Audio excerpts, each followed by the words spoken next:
Wanna go to war with me? You're talking like you think you're royalty.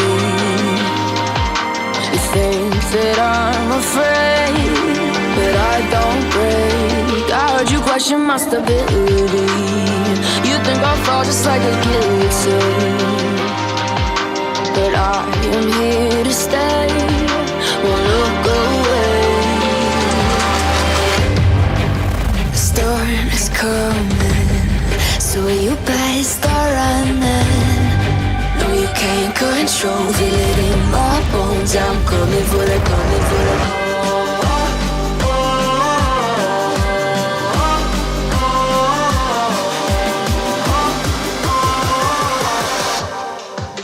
I'm coming for the throne.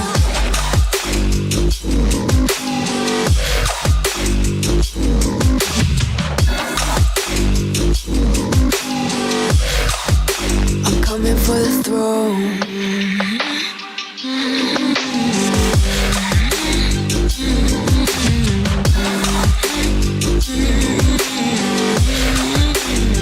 So you wanna be my enemy? You should've known I'd never kiss the rain. Ice runs in my veins, won't play it safe. I don't belong with your nobility. Who died and made you king of anything? You think that I'm insane? It's your mistake. Kingdoms rise and fall. I've come to take it all. I'll take it. I've come to take it. Kingdoms rise and fall. I've come to take it all.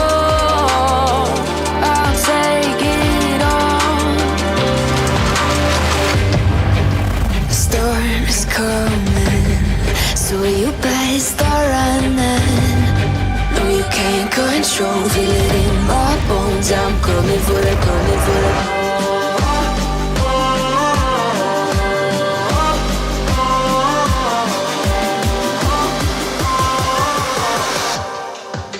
I'm coming for the throne.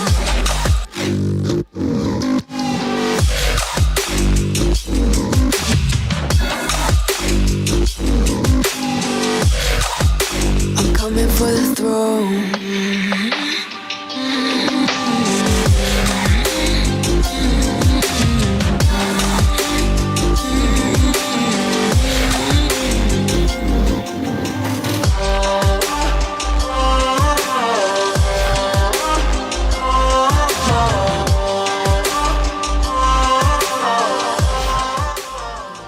I'm taking the world, you'll see. They'll be calling me, calling me.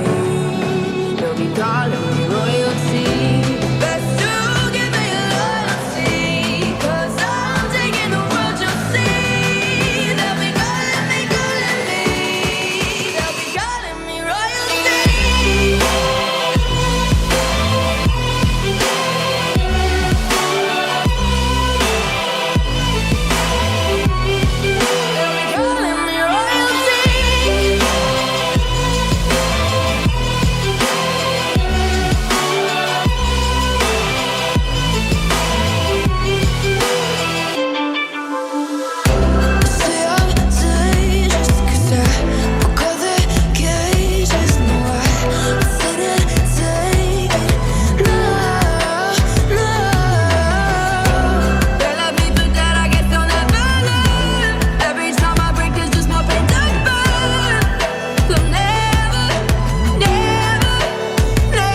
What's going on, folks? My camera's out of focus.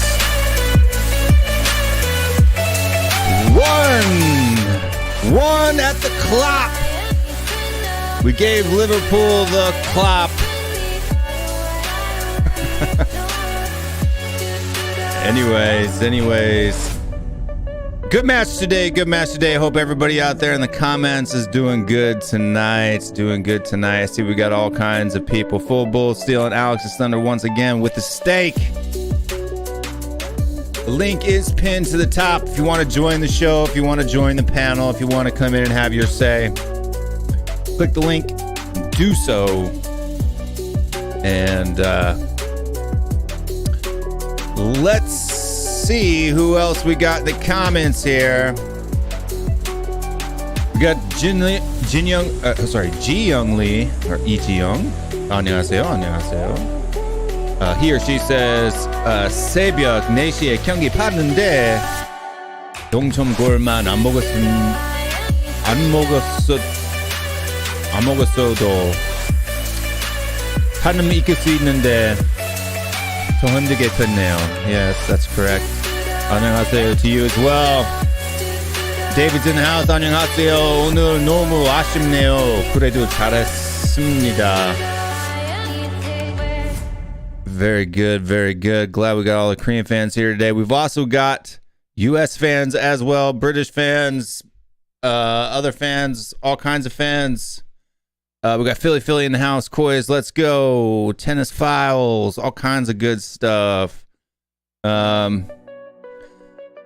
got Predocs here. Oi, a Tottenham fan. That's right. On Twitch. If you're watching us on Twitch, it'll be a good debate since I'm a Liverpool fan. Well, there you go. John in the house. Evening, Will. Hope you and your family are well. Looking forward to the show. Keep up the great work. Thank you very much.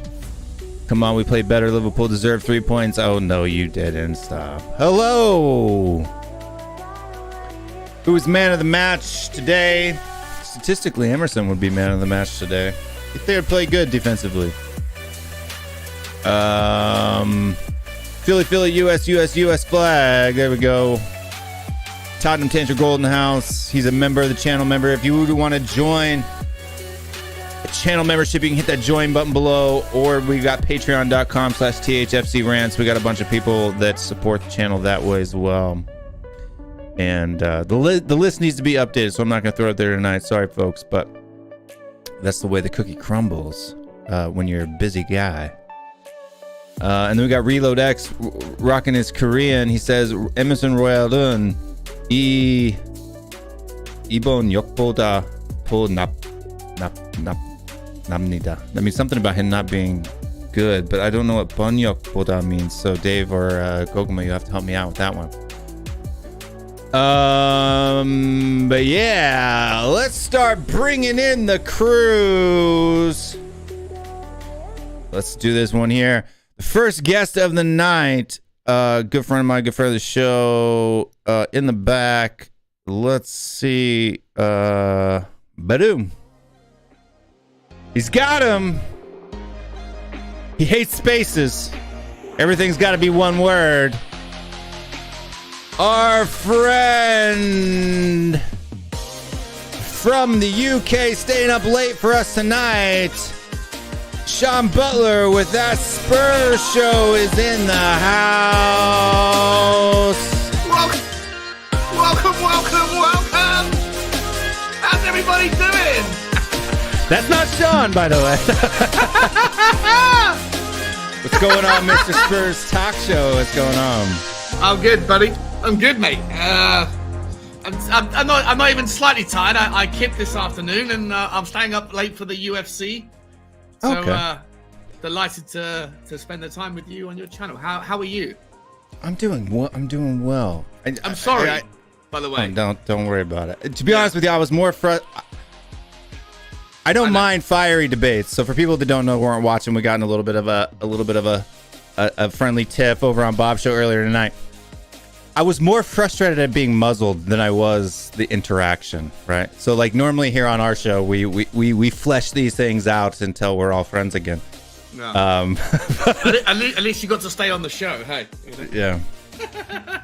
But yeah, because it wasn't my show, I couldn't be myself, and that frustrated me more than anything, to be honest with you. But we got 5 or 6 guys that we got to get into the show, so we'll start rolling those in. The first one is my friend, my number one Brazilian buddy. His name is James, and he likes. So we found out that the translation for his Portuguese name or Brazilian name is James, and his last name is Basquez. I wonder if that's translated to baskets. James Baskets in the house. How you guys doing? James in the house. James in the house. James in the house. What's up, Jimmy? Good, Sean. Good to see you too. Jamie, we're gonna start giving you all sorts of nicknames based on your English variation. Jambo, what's crack-a-lackin', Jambo? I was really happy when I found out it was James, because I felt like, okay, it's much better than Jambo. Yeah. All right, let's bring in the next one. We've got the next one in here. First time caller to the show.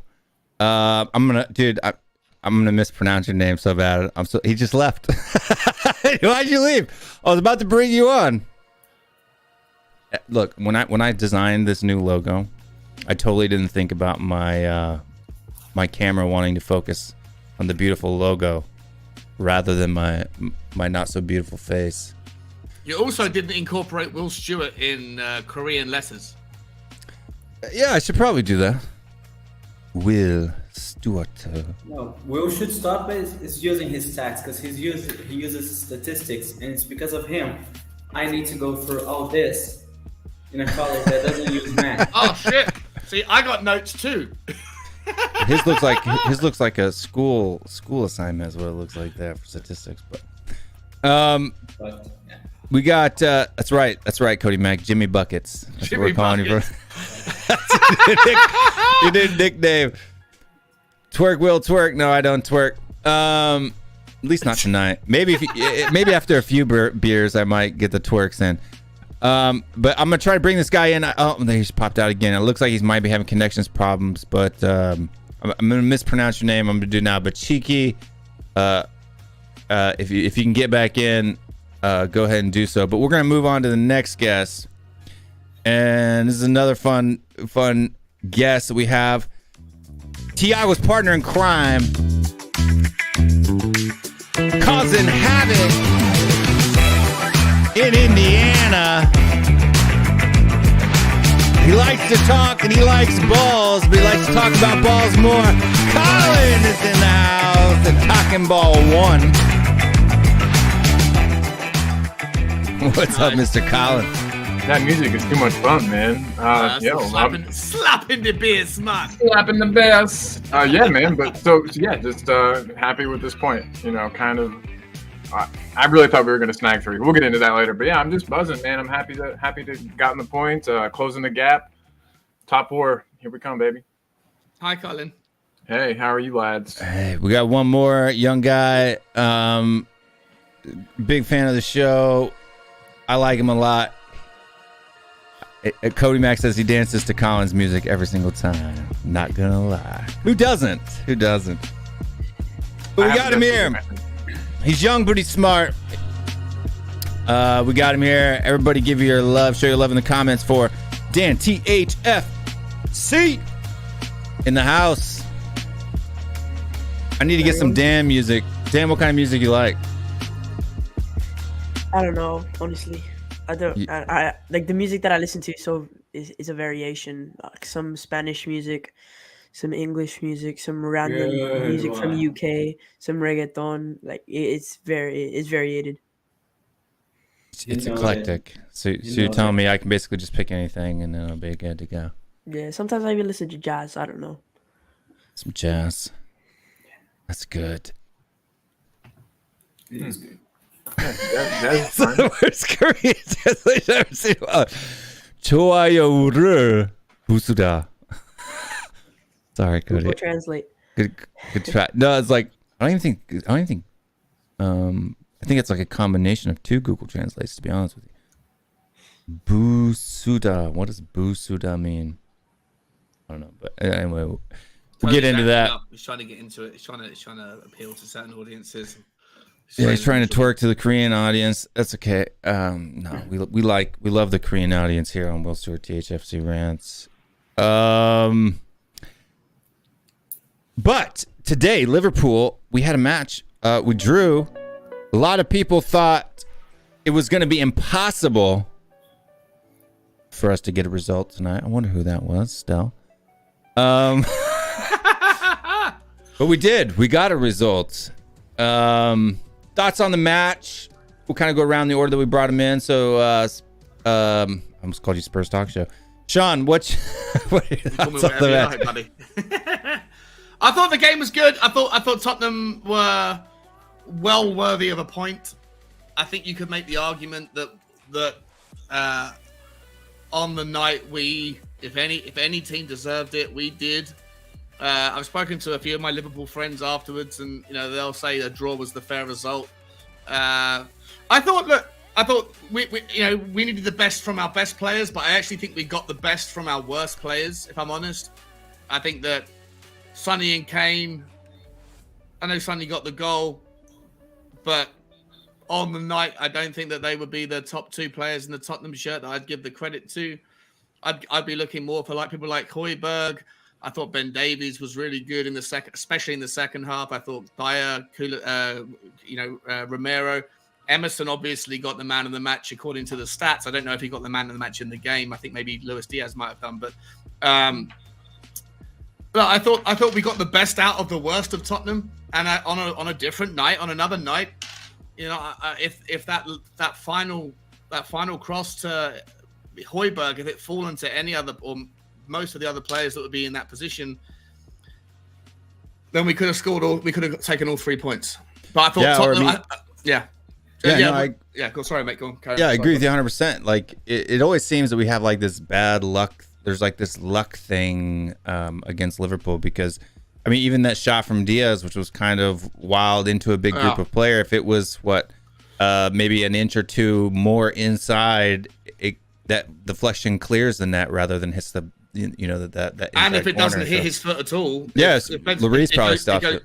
Well, I think it goes straight into Dyer. It looked like Dyer, into Dyer or Davies. One of them, it was heading straight into their midriff. So, yeah, very unlucky with the goal. I thought Liverpool were really poor on the day. I didn't think they created much. They had a lot of the possession, but you'd expect them to. But I thought that the defense was phenomenal on the day. And like I say, in the 92nd minute or whatever it was, when the ball falls to Højbjerg, I don't understand why his thought process was to head it across. There was no one in the box to head it back to, and there was no one anywhere near him. He had his 2 feet planted on the floor. You know what? It's one of those things. But you know what? On the day, I'm proud of Tottenham. We did a really good job against the best team in the world in their place on Saturday night in the loudest environment. We've ruined their quadruple chances. And overall, I'm like I say, I'm proud of the boys for putting in a good shift. Yep, 100%. And we got him here. It looks like his stuff is finally working now. First time caller to the show. I'm gonna mispronounce your name. I'm gonna give it my best shot. Chike and UK is in the house. Ooh. Hello, everyone. What's going on, man? How you doing? How do you pronounce your name? Because I know I butchered it. Chike. Chike. Okay. Yes, sir. Did I get the last name right? Yes, I'm UK. Awesome. Manchester City fan, and you lot helped us stop Liverpool from winning the quad. Thank you. Yeah. Thank you. Welcome to the show. Thank you. Yeah, you guys had a bit of a merit today. You guys. I'm still kind of how do I say? I'm still kind of numb because I don't know how. Like I have no idea how Phil Foden didn't put that Grealish cross into the back of the net, and then literally minutes later, Rodrigo gets the equalizer, and then Benzema scores the winner. It's still numb. But if we win the league, I'll be over it. If you win the league, you'll be over. But Tottenham helped you out after we took 3 points from you guys a couple weeks ago. But yeah, I, mean, I wish we could have had 3 points. So that would have helped you. That would have actually put you in the lead, right? So. You might have said something before you brought me on. There were 2 chances where you actually could have gotten 3 points. One was in the first half where Pierre-Emile Højbjerg hits it, and then when he hits the post, yeah. And then I think it was in the 90th minute? I believe it was in the 90th minute where I forget, was it Emerson that crossed the ball, and then who was it that headed it? I think it was Winks that played it into the box, and then Højbjerg had tried to head it. Instead of heading it at goal, he headed it to Kane and just muffed if he heads it. At goal, I think he scores that. If I'm honest, I think he does. I really do. Yeah. There's also a chance too. Son had a second chance. It was kind of like a half chance where Sessegnon kind of, it was a wild cross. He got a boot on it, and it just caught Son on his shins rather than in a place where he can make a strike. Yep. If that falls a little softer, that's hitting the back of the net too. Emerson could have just crossed the low ball, but no, he decides to roof it to the other side. But no, I mean Emerson. I thought Emerson did well today. Yeah, without a doubt, in his job that what he was asked to do. So. I thought so too. I also thought Son was quality today. He is just him and Harry Kane. I mean, I think you all deserve top 4. One, because we have a good squad, and one, you have a great manager. And if you get Champions League, I genuinely think you can maybe push for the title. I like this guy. I like this guy a lot. Well, like you find cool people. Cool people find me. No, nothing left. Nothing You're left. not my favorite City fan that I know. What about your dad, bro? Whoa, I was gonna say. Wow. His dad's a City fan. If you didn't know, so. Oh no way! Yeah. How about that? Kind of a division in the household. I'm sure every time. I was telling him you have to thank us because we just. And then he's like, "No, you took 6 points away from us. How am I gonna thank you?" Hey, we gave a couple back. Yeah, you gave us. You potentially gave us a league title, which is something that I would really enjoy because after losing to Real Madrid in the semifinals, the league title will cover it up. So you did us a major favor. How mad? This is kind of like a sidetrack thing, but like, how mad do you think Pep Guardiola is? He just like cannot win the Champions League with you guys. You know what I mean? The Yaya Toure. I know exactly what you mean, and I knew you were going to ask that. And to be honest, for some reason, okay. So Monaco were the better team when we lost in the 2016-17 season. Liverpool were the better team in the 2017-18 season. I don't know how we lost to you lot. Back then defensively, we were just horrible. We were horrible defensively, and that's what cost us when we lost to you lot. Leon, again, we were horrendous defensively. We lost Laporte for the entire season, and we didn't get a replacement, so that cost us. Last season, we were just unlucky and lost to a Chelsea team that Thomas Tuchel, we lost to a Thomas Tuchel team that literally was sitting, that when Arsenal sat 15 for 5 weeks, still didn't get him. I don't know why. But the minute that Chelsea went up in the Champions League, they're like, yeah, there's no way we're going to score because we don't have that number 9 that could break that defense down. So it's been a little bit of unluckiness and a little bit of horrendous defending that's cost us. Cool. It's just nice to hear someone's point of view though that follows the team closer than me. But yeah, it just, I don't know. Do you think? And then I guess my next question: do you think he's going to stay? Do you think he's going to be there like for much longer? Because he's winning. If we win the league title, he'll definitely stay. The reason why he's going to stay is because we're winning stuff. Like Mikel Arteta earned a 3-year contract with Arsenal. No idea why, because he's won 1 trophy in 12 attempts. I mean, come on. The reason why Fergie and also the three most successful teams in the last 20 years have been Real Madrid, Bayern Munich, and Chelsea. Between the 3 of them, they've had an average of 51 managers between the 3 of them. That's 17 managers for each, and that's an average of a manager every 3 seasons, or 3 managers a season. So I know the point I'm trying to make to you is that the reason why they were getting contracts was because they were winning stuff, league titles, Champions Leagues, or whatever. So the reason I think he'll stay is because he really wants to win a Champions League with Manchester City, and we're gonna win a Champions League sooner rather than later. You can count on that. Boom. I like the confidence, man. Thank you. I hope I hope you do. I hope you do. But I mean, I just don't know. It's like it seems like you guys have had so many chances over the last couple of years, and it's just like, you know, it's just even like finals in general. Even last year, us versus you guys in the Caribou Cup with Ryan Mason as our manager. Yeah, it was way tighter than it should have been. Like we were playing for literally the entire game, and we still only beat you out 1-0. Yeah, I mean, and it was, you know, Harry Winks and Tanguy and Ndombele in that midfield, right? So I mean, and the player that scored should have been sent off. Yeah. What? And the player that scored the goals. Sent off. Yeah, who was that, Laporte? Yeah. Yeah. Wow, I don't remember. Right. I didn't remember. See, that's on ESPN Plus, which is something that I didn't have last year, so I didn't get to watch it. But now that I have ESPN Plus, I saw us get embarrassed by Liverpool in the semifinals, which, you know, kind of broke me there because people were saying, "Oh, Pep's washed up" and all that bollocks, and just get out of here. No, I'm glad Pep's in the league. I like having him there. It's nice to have good top managers in the league. Competition is. Yeah, it's important. Oh, 100%. And him and Klopp are just two of the greatest managers I think I'll ever see in my lifetime. I mean, oh my god, I just want to punch Klopp in the face so bad though. He's so annoying, man. You heard what he said. He was like, Tottenham system works, but they're fifth. Where he actually said that? Yeah, he did. Bro, like guy word for word. Yeah, word for word, he said that. He was talking like he was expecting Spurs to just roll over for Liverpool and he was talking, score, go, you can score. And he was talking about like our defensive. And then they acted like it was some kind of a masterclass move of him to bring on a fourth forward. We clearly have no midfield, so taking a player out of their midfield and adding another forward makes more. I don't know why everyone's acting like he's a genius for doing that. Isn't that what everybody does? I mean, like anybody who's played FIFA before and is losing, you're just like screw it, I'll chuck on another attacker.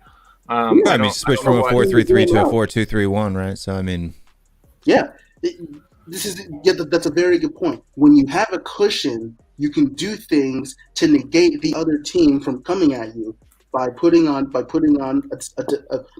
center back or midfielder to shut up the midfield and the defense, and then you can see the game out for God knows how much time is left.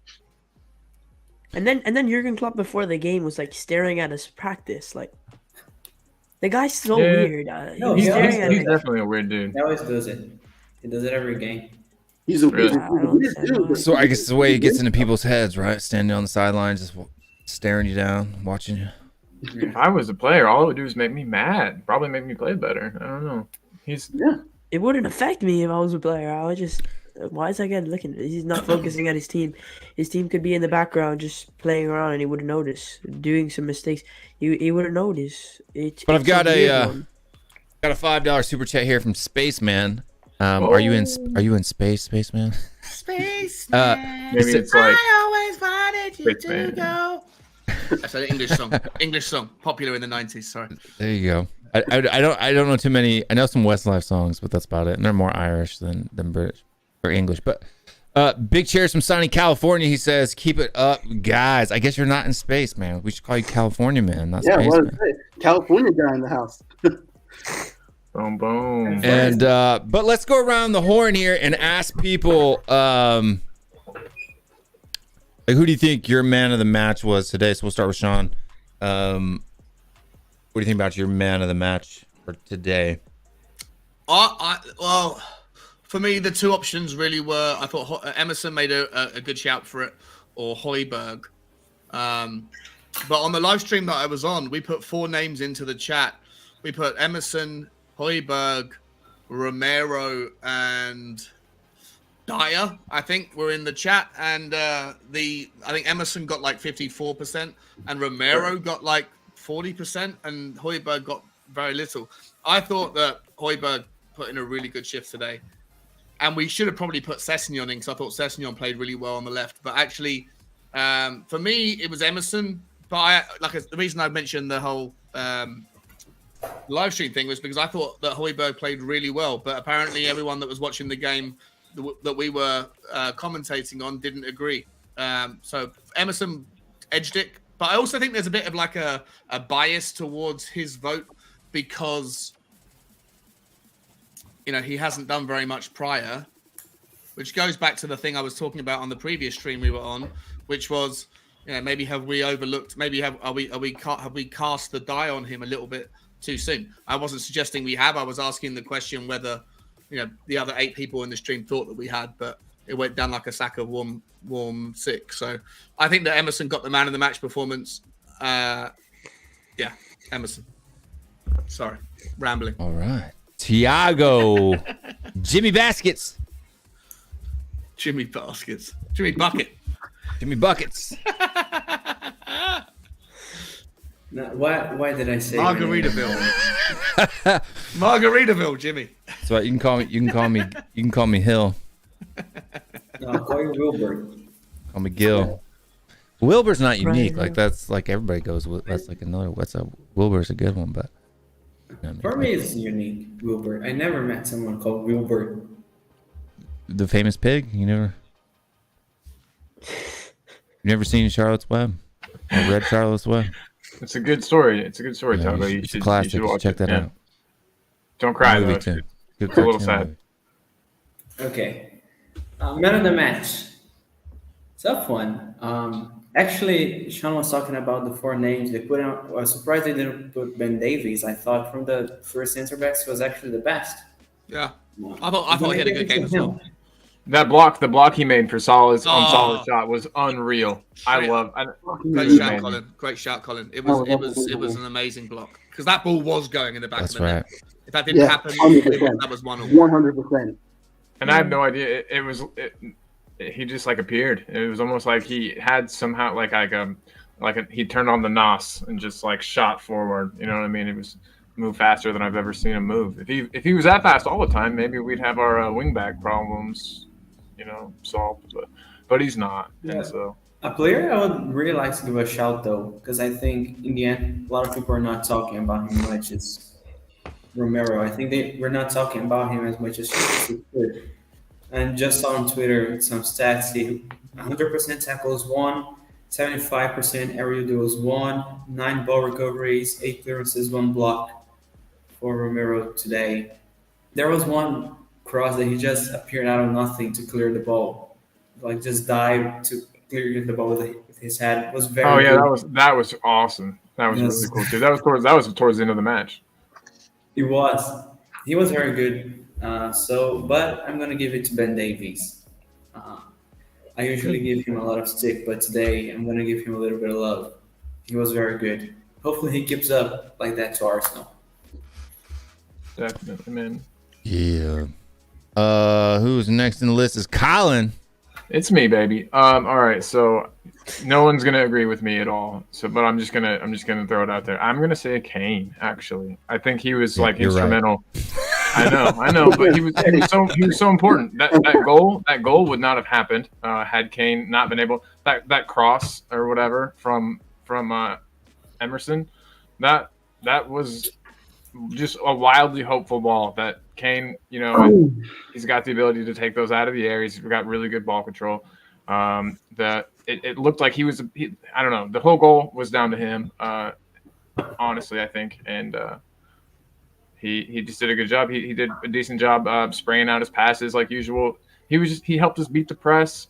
I don't know. I don't think we would have won the game without him. He's my man of the match. Alrighty. Dan THFC.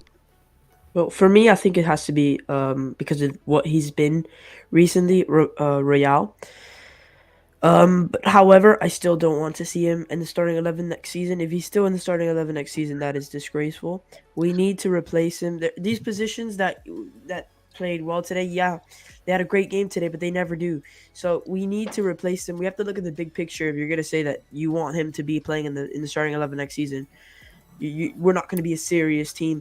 So big up to him. He's had these 4 games where he needs to have a solid performance, and he has done that. He needs to be reliable because obviously with Matt Doherty, he's going to have to be in the starting 11. We're not going to bring some youth academy player to play right wing back. So he's been reliable, and that's all we could ask for him. I'm going to have to say Royale for this one. All right. And Chike? I'm really surprised that no one mentioned Højbjerg or even Son. See, my bias. I mentioned Højbjerg. I did mention Yeah, Højbjerg. Højbjerg was in the list. Yeah. Okay, I was gonna say. Everybody knows. Look, now that we've got a City fan here, before you give your player ratings on today's match, solve the debate for us. What's As a the City debate? fan, who would you rather have? Harry Kane or Heung-min Son? Oh, God. If you can only pick one. There's only one right answer to this, by the way. Think carefully. Well, I'm either gonna be a hero or I'm gonna be a villain. Kane. That's all right. Yeah, it's okay. I'd say for you guys, And your explanation, please. He's biting his tongue. He's biting his tongue, not saying anything. Yeah, I don't mind people Look at thinking. Will. Look at Will. 100%. No, it's just that Harry Kane is the complete footballer. He really is, and I know people are gonna say that Heung-min Son. No, I really think Harry Kane is the complete footballer. That dude could play. He could play at cam. He could play at number 9. He not only can score, but he can also assist. You know, he get last. I think it was last season or 2 seasons ago.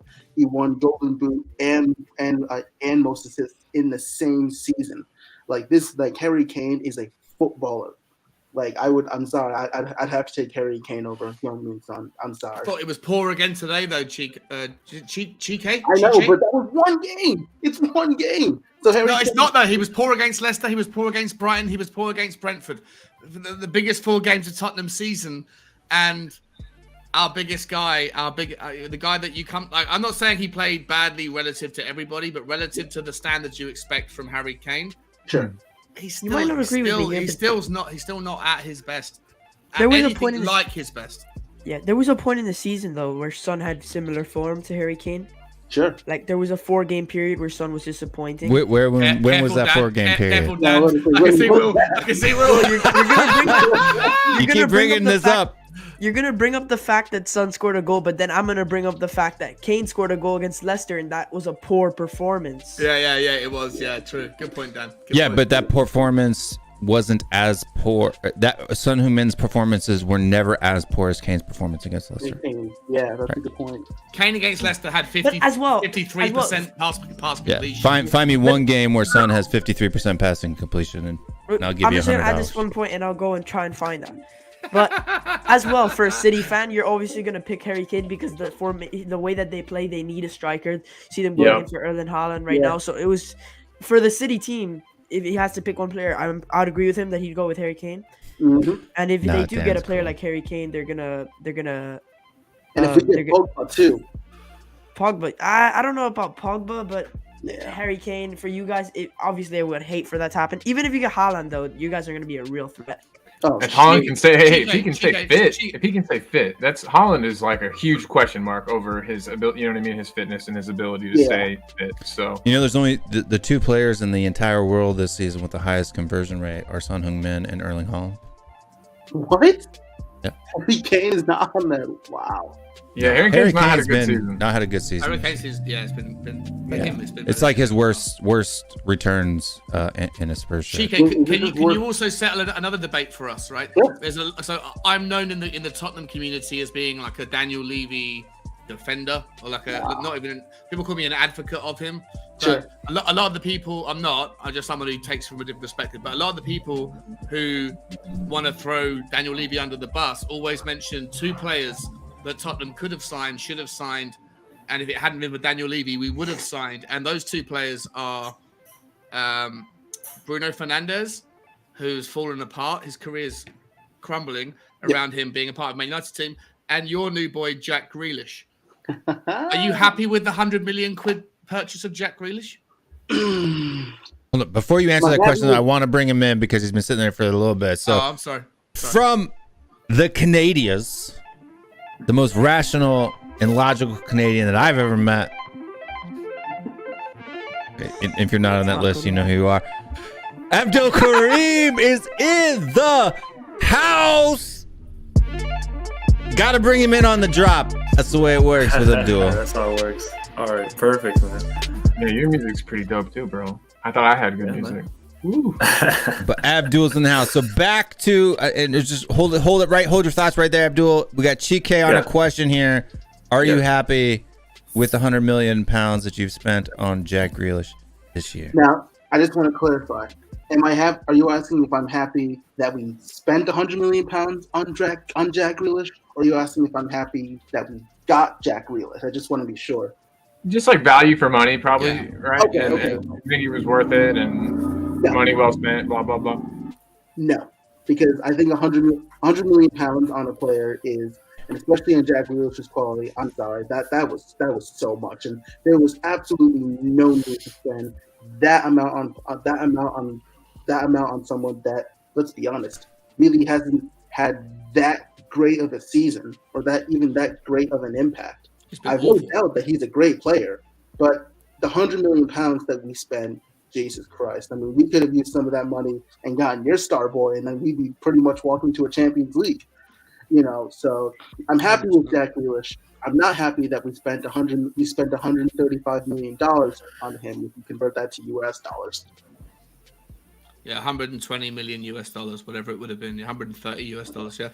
Yeah. Listen, I feel like I've always been under attack the entire season with people saying Daniel Levy is terrible, and I say why, and they say, well, we could have signed Bruno Fernandes and we could have signed Jack Grealish, and my response is always, yeah, but when we could have signed Jack Grealish, there was 19 other Premiership chairmen that didn't also want to pay the 20 million or whatever it was at the time for Jack Grealish. And you know what? Look at Jack Grealish now. And then they go, okay, well, what about Bruno Fernandes? You know what? Bruno Fernandes was a good player for one season. And this season, he's been absolutely atrocious. And so sometimes with the benefit of hindsight, you can look back and say we should have got him. And then with the benefit of a little bit more hindsight, you can look back and say it was a good swerve. And on both Grealish and Fernandes, I think that it was a good swerve, if I'm honest. Wait, Shane. So you're saying that signing Jedson Fernandes instead of Bruno Fernandes was the correct decision? No. No, don't twist my words. Nice try. Then that swerve, that chance of getting Bruno Fernandes over Jedson Fernandes.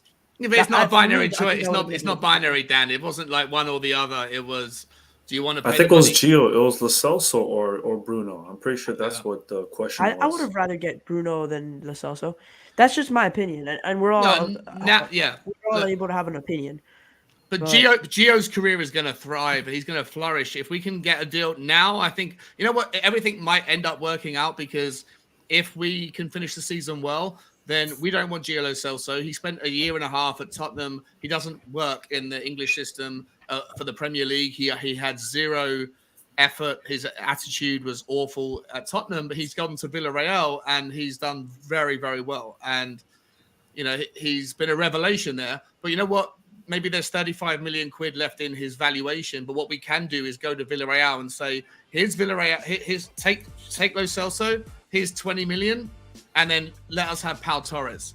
And you know what? All's well that ends well. If that's how it works out, if we can get rid of Lo Celso and try and get Pau Torres for 20 million quid to replace Ben Davies, then the Gio Lo Celso drama, saga, whatever you want to call it, it wasn't a failure, because we ended up with the left center. No, but you could say the same thing about if we would have gone Bruno, like swapping Lo Celso. Like, you could have gotten so many other players. You could have gotten Yuri Tielemans 2 years ago and said we can swap him with Pau Torres. I just think Gio Lo Celso being loaned out to Villarreal, I think it's just an easier option. It's more, I guess, efficient for us to just swap in cash for Pau Torres. But I still think getting Lo Celso was a poor decision, and I still think getting Ndombele was a poor decision. Sure. And I still think getting Ryan Sessegnon was a poor decision. I did think they dropped the ball on a lot of. Oh yeah, we have. Yeah, I'm not sitting here. I'm sorry. I'm not trying to sit here and defend every transfer policy that Daniel Levy's ever made, because the vast majority of them, alongside whichever director of football recommended them, have turned out to be bad ones. But I just think with the specific cases of Bruno Fernandes and Jack Grealish. I think we've swerved potentially a waste of money there. And maybe we walked into other waste of money with what we did with the money instead. But I don't think those players have worked out to be as good as everyone thought they were. I think Jack Grealish, you got to be a little bit patient with him. I think he will come good, and he's not gonna listen. He will never be worth £100 million. That's just too big of a price tag. Like, the only reason why you guys paid it is because Aston Villa's chairman they were firm. If you want him, you got to pay £100 million. You guys paid it straight up, but he was never worth £100 million. He's never going to be worth £100 million. Got to interrupt you guys though. People are already KDB to Jack Grealish. Yeah, the key with this show is people start to learn people's intros, and so before I even say anything, people recognize what's going on when they hear the music come in. You know if you love them. From the East Coast, chopping up clop like a dirty used mop. I'm telling you, bro. Marcelo is in the house. I'm telling you, bro. He just disappeared. Every time I go to click on somebody's name, they disappear. They just like to get the music played and then they just jump out. Okay. He'll be back. But no, it's like it was a good one too. Yeah, we're not. He's definitely not going to get that much energy on his next intro. Now he's on the running machine. Champions. What's up, big dog? Hold on, I can't hear you. You can't. We can hear you. I'm telling you, bro.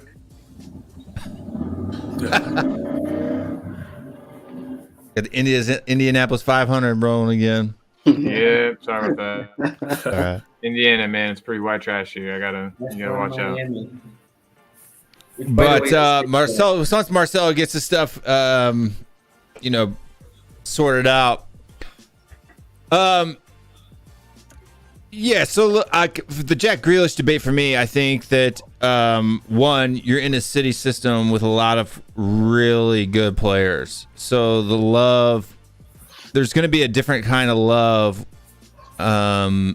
when you're when you are the star boy for your squad, than when you're not, right? So I don't think you're going to put up the same numbers.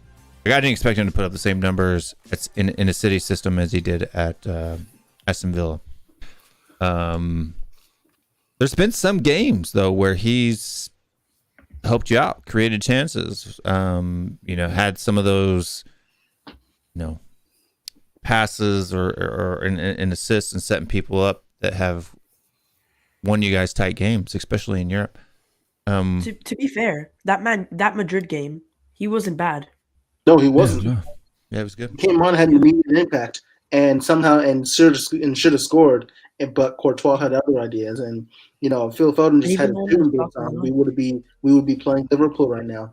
And I was also going to make my appearance on the football terrace because there was this Liverpool fan that literally said that Manchester City will win a Champions League in due time, but he does not want it to be in their head on their time because he thinks that Manchester City are the only team that can beat Liverpool in 90 minutes, and I wholeheartedly agree. So now Liverpool are essentially going to tie AC Milan for most Champions Leagues. Yeah. Yeah, man. But maybe he's here. He's back. He popped himself in and out. Let's see if he's got his stuff straightened out. This mic is booty. We keep going, boys. We keep going. You know what?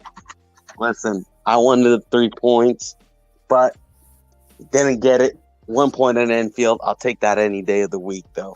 Take it any day of the week. Enfield too. I'm just glad. Honestly, I'm just glad I ruined their party. I'm just glad we ruined their quadruple. Can't wait till City wins next week. Jurgen Klopp at the wheel again. He thinks he's the Italian stallion. There's only one Italian stallion, and his name is Antonio Conte, baby.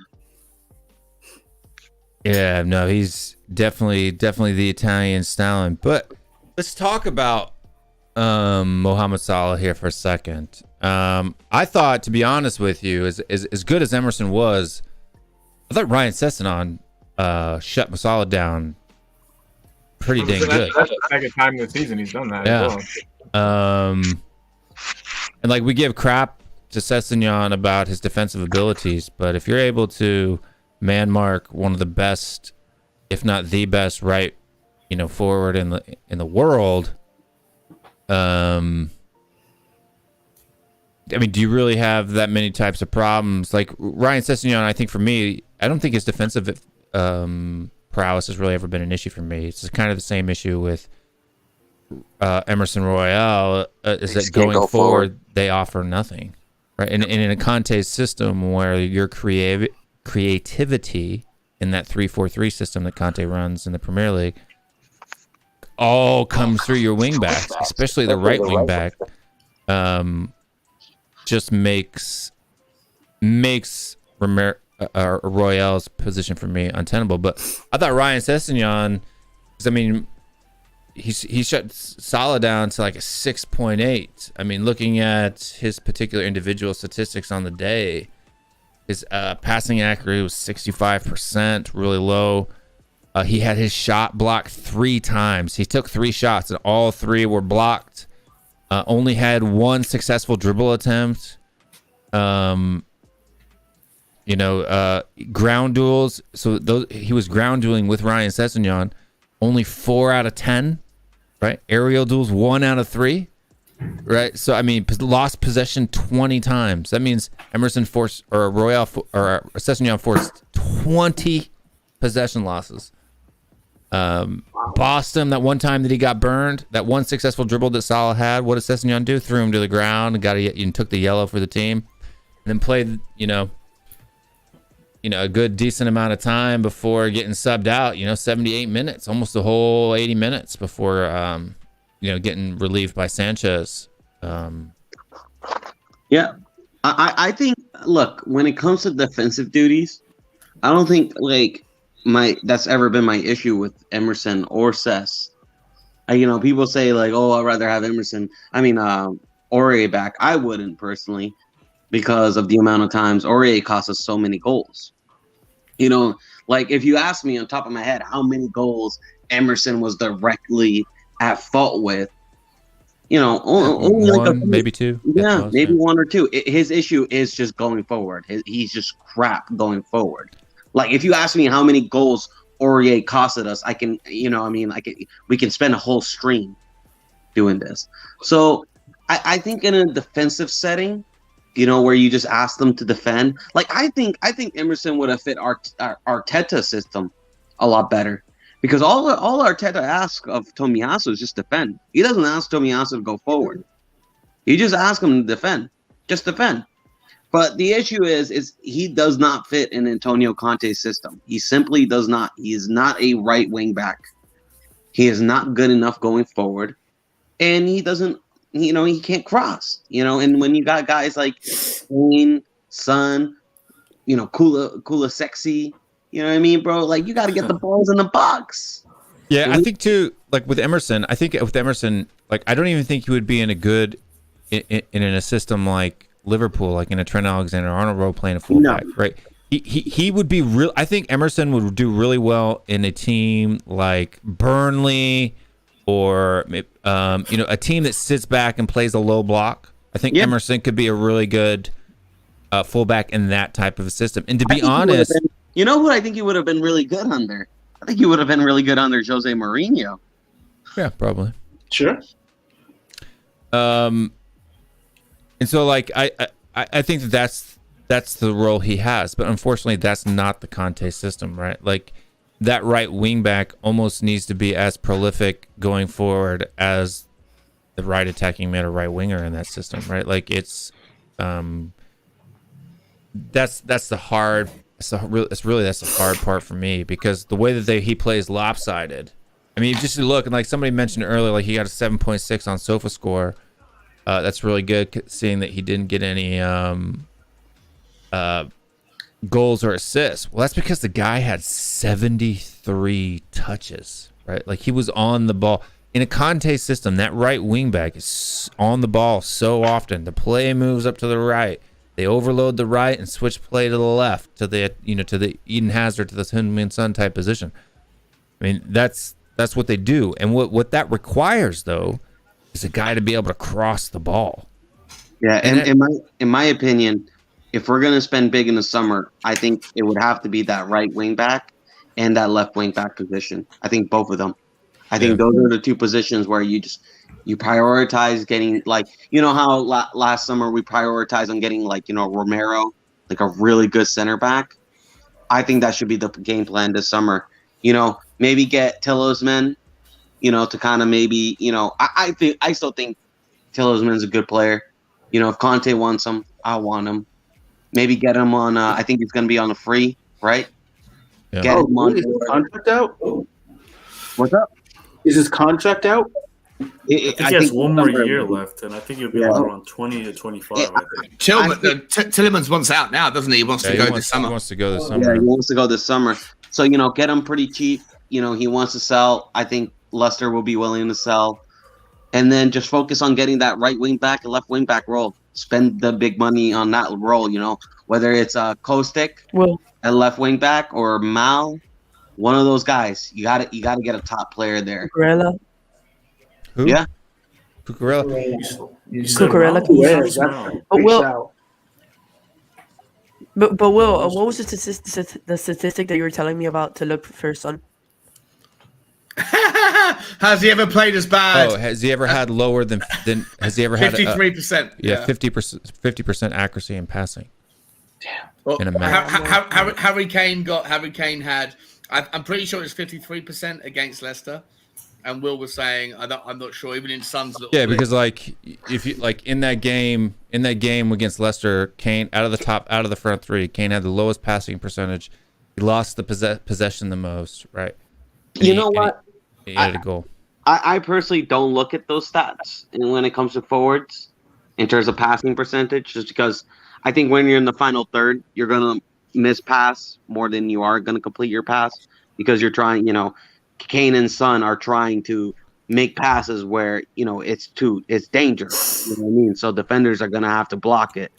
So in my opinion, I don't look at that. I just look at assists and goals. All like, you know, this whole thing where people are like, oh, Son loses the ball. Oh, Son, you know, he looks so slow the ball. I don't care, man. He's scoring goals. He's giving assists.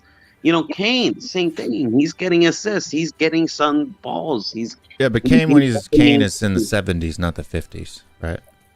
Yes, I know, but you know, he's opening up plays. He's also another core element to our attack.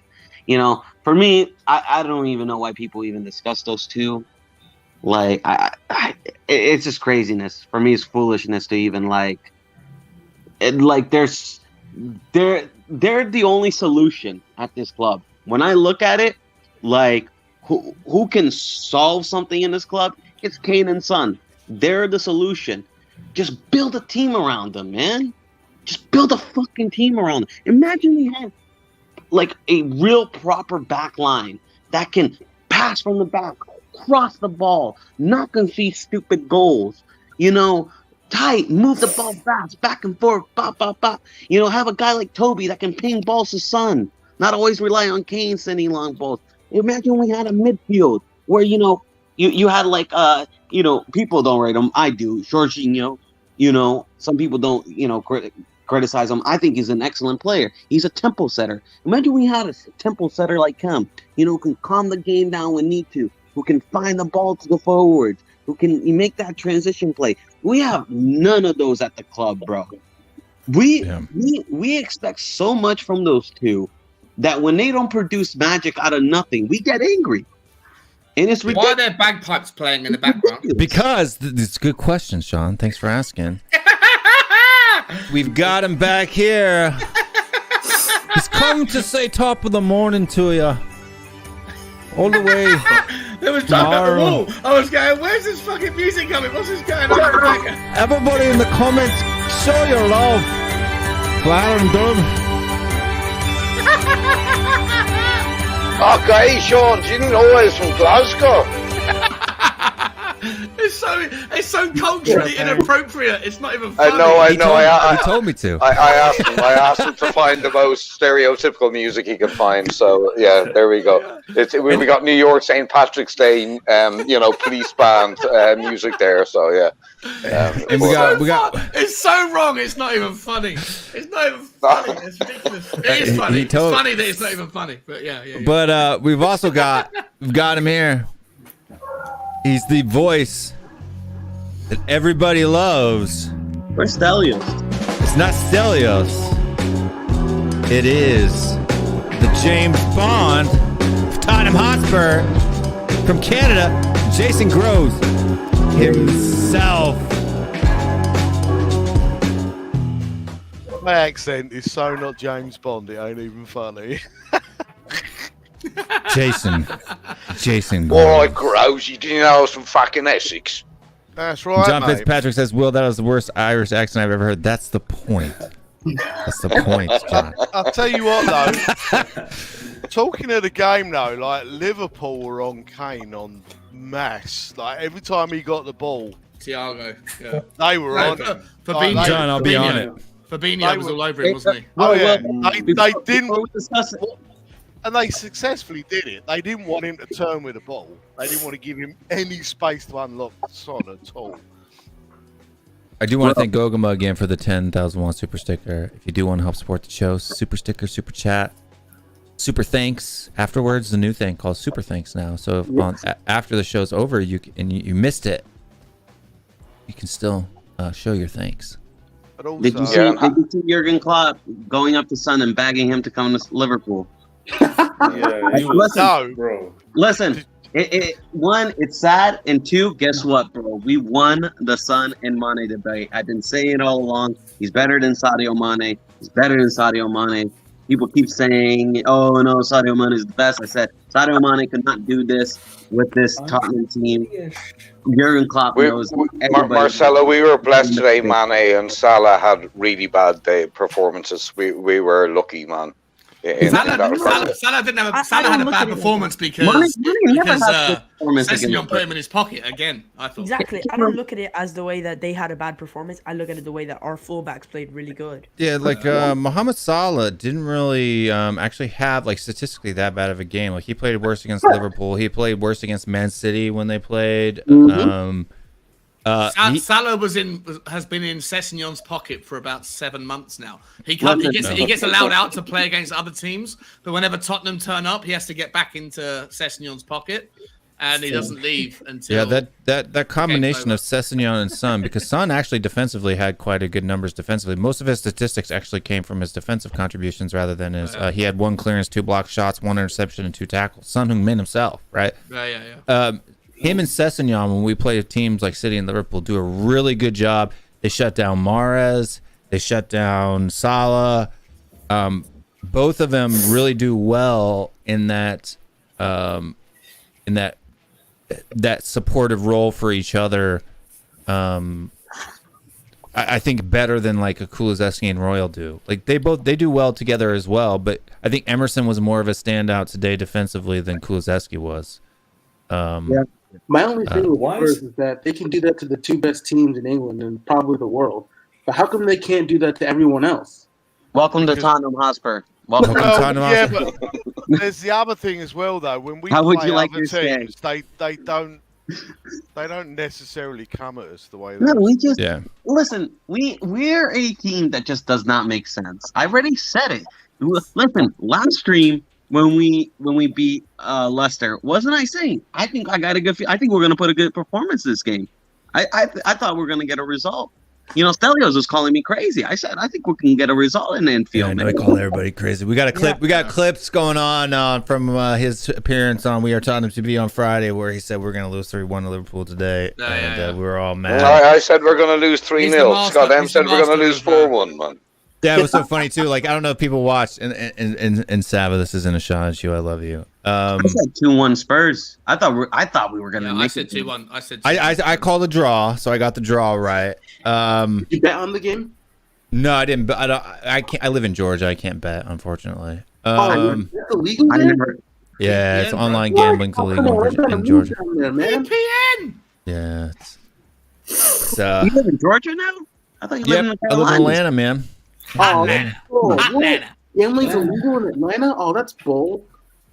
It's not illegal. Like I think there's a couple casinos in Atlanta, but I but think you have to be online licensed gambling. there, right? Or something like that. Yeah, it's like weird. weird. Like we can win. Like I can do DraftKings and like other stuff where you win a prize, right? But I Oh, can't. yeah. That, I can't Well, do that is it. exactly gambling. That's Yeah. why. Oh, that's Um, cool. but I can't gamble in Atlanta. It's by each state it's different. Like I think up in Indiana, Colin doesn't have any problem at all. That is. Yeah, and Georgia has weird. We're thinking about getting them repealed, but what was it? Oh yeah, so Stelios on the thing, like him and Sava were. It was funny because Sava went live before the match, and that whole show for them. I was listening to it as I was taking my nap, and they both were just basically saying, "No, we're gonna get our butts kicked today for like an hour and a half." And we ended up putting in a good performance. So defeatist. I just think it's funny that I think it's a little bit like I'd rather be like optimistic and wrong than pessimistic and right. Yeah, like I don't necessarily think of myself as because I find myself on either side of this coin all the time, right? With some people I'm negative, and with some people I'm too positive. So it's kind of a funny position to be in. I just tend to go with the probability aspect of things, and I look at performances, and I look like people say, yeah, we've only won 6 times in the last 100 years or whatever at Anfield. Yeah, but we've drawn 22 of those times, now 23, right? So you can say that we haven't done well there winning wise. Drawing wise, we've done fairly well. Yeah. Right? So we've drawn more times, I think, than they've beaten us. Some of how come the you people chose you're to draw talking them, about, right? right? Some of the people you're talking about, like they love to shit on every part of the club, and then when things go wrong, I told you so. And when things go right, they want to celebrate with the rest of the world who were positive and optimistic and glass half full. And I don't want to celebrate with those people who want to celebrate their right when we're sad and celebrate when they're wrong and we've outperformed and to expectations. To me, it's like get on board the train. Just get on board the train. See, I hear what you're saying, and I don't necessarily think that you're wrong, but I'm not a train guy either. What I run is what I look at, what I like to call the math, right? So as long as the math tells me to be optimistic, I'm going to be optimistic. Like I think that the odds of Arsenal winning 7 games in a row, pretty low, right? Yeah. Now, granted, they beat Chelsea, they beat Man United, they beat West Ham, which anybody who is using their right mind would say they would lose, right? But it doesn't matter. At some point, because they lost to Crystal Palace, Southampton, and Brighton, it was a push, right? They lost to 3 teams they should have beat, and they beat 3 teams they should have lost to. Sounds very Spursy to me. But the law of averages, if you look at their form over the season, is that especially the second half of the season, is they're about 50%. So that means out of these next 4 matches that they have, they're going to drop points in 2. And what happens if they do? We get top 4. So until that aspect goes away, I can't be the negative Nancy, right? Like it's just not rational for me in my mind. But I hear both sides of the things. I'm completely different, man. I'm just reactionary as fuck. When we lose, I'm down. I'm like I'm at the lowest low because I hate losing. I hate seeing my team lose. And then when we win, I'm like, we can beat anybody in the world, bro. Give us Bayern Munich. Give us everybody. I'll be honest. For me, like I'll be straight with you, man. I didn't think we were gonna beat Liverpool. I didn't. I wanted us to. I thought we could. I kind of no, but hear me out. But the thing is, if we'd have lost, I wouldn't have been celebrating that. I'd have been fucking pissed off. Yeah. Do you know what I mean? That was just my honest belief. Like, I'm not throwing you in that bucket. I'm not throwing you in that bucket, buddy. Oh no, I'm not saying you are. I'm just saying but there's some people that will be up they'll be sad that we lost, but they would jump on the fact that they predicted that and be saying everyone that's positive, everyone else is fucking idiot. And I told you so.com, hashtag never wrong, hashtag like I can't lose either way. Until like, they are, but see, that's the point. Life out of me. Bores the life out of me. Yeah, so for me, that like I agree with you, Sean, in necessarily that effect. Like Stell, at least he owns it, right? He'll like, okay, so between the two, Stell and Sava, Stell will own it. He'll be like, look, I was wrong. You got me. I'm cooked, right? Put butter on me. I'm done. So he's a little bit of a good sport. For half an hour. Yeah, Sava on the other hand, sometimes though, he'll just keep pushing, right? And he'll just he never wants to say, hey, I got it wrong, or hey, things look better than they do. And he hides behind the fact that he'll put a disclaimer out there when he says, we're going to lose to Liverpool. We might get a result, but we're going to lose, right? It's like this cheap, like, back door, you know what I mean, that he can crawl out of, you know, in order to save face, which I think is not necessarily the best thing. But I like Sava as a person. I think he's a great dude, and I agree with him on probably 80% of the shit that he says. Listen, it's the other 20. I think with some of the Spurs fans, hold on. I think with some of the Spurs fans, it's a lot to do with PTSD of being like them. Yeah, I know throughout this season, at one point, I believed that we were going to get top four, but I was just like, you know what? I don't want to believe because we're going to get top four, because like at the end of the season, I just don't want to be disappointed again. I just don't want to be let down. So, you know, I kind of convinced myself, you know what? Like fifth isn't that bad. If we get top four, we get top four. But, you know, fifth, you know, I'm okay with fifth. You know what I mean? I'm not going to put that expectation on the team just because I've been disappointed by them before. I don't want to be disappointed again. It hurts. You know, it hurts being disappointed, man. Like, it sucks. It does. You know? I don't think it's cheap, though. In that Champions League final, I was just like, oh, man, I cried my tears off.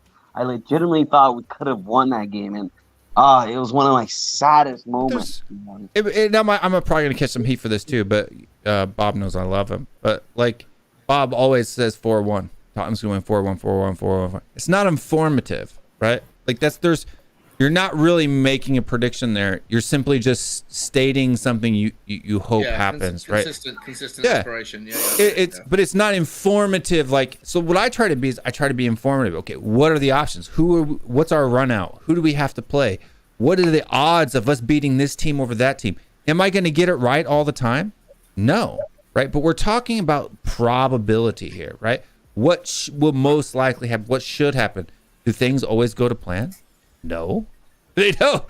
But looking at the numbers today, looking and seeing at the form that we're at, knowing how we have played historically against big teams versus the small teams, to say that we had no chance of getting a result today at Anfield, to me was like, right? It may not be a high probability. It may not be 60% chance of getting a result. A draw was the most 40% chance for a draw is what I said. If you're trying to be optimistic, you're trying to back your team, and you still have a level of like realism about you. A draw was the obvious. You know what's crazy? You know what's crazy? Well, I agree with you, because this game I was actually confident before the stream. I like before the game. I was, because of how we have played against the bigger teams, how we are a good counter-attacking side, and I thought we were gonna nick a win here. I'm actually more scared. You say that, but like. Chelsea turned us over like we were butter. Yeah, but that's because it's a different. Chelsea's taking Liverpool. I know. Talking of which, if Højbjerg would have took the easier option of aiming at goal, we probably would have won that goddamn game. What the fuck?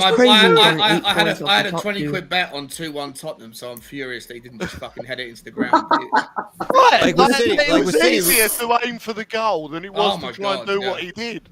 Like with City, like we've got a City fan here on the show tonight, and it's like it's not a rational thing, but for some reason we're City's bogey team, right? So regardless of the form that we were in, when we went up to City, when we were going away to City, we were in horrible form, right? Horrible form, and I said we're gonna beat them. And they're like, no, you're crazy, you're out of your mind, you're deluded.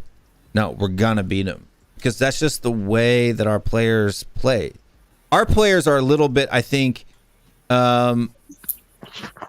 A little bit probably a little overconfident in themselves. So when we show up against Burnley and Brighton, they're like, we've got this. We got right? this. We'll win 4-0. Yeah, but when we play the big teams, like you can see it when we were in the making Champions League run. When we were in the Champions League, we were beating teams like Real Madrid. We were knocking out Real Madrid, knocking out Juventus, knocking out City, and we're this tiny little team that barely keeps in the top 4, right? But it's because they want to come out and play. Yes. Against the big boys, and they think they can't lose against the small boys, and that's what ends up getting us. That's what Spurs do, to be honest with you. It's almost like they want to skip playing against the small boys and play against the big boys, but they have to realize that you have to beat the small clubs if you want to play with the big boys in the Champions League. You have to get a result. We have to beat Arsenal. We have to beat Burnley. That's going to be a tough game. We have to beat Norwich. That's going to be another tough game. They're going to want to win, bro, at their home. Last game at home, they're going to want to win. That's you got to beat those teams if you want top 4. Look at Arteta. Even if they're relegated?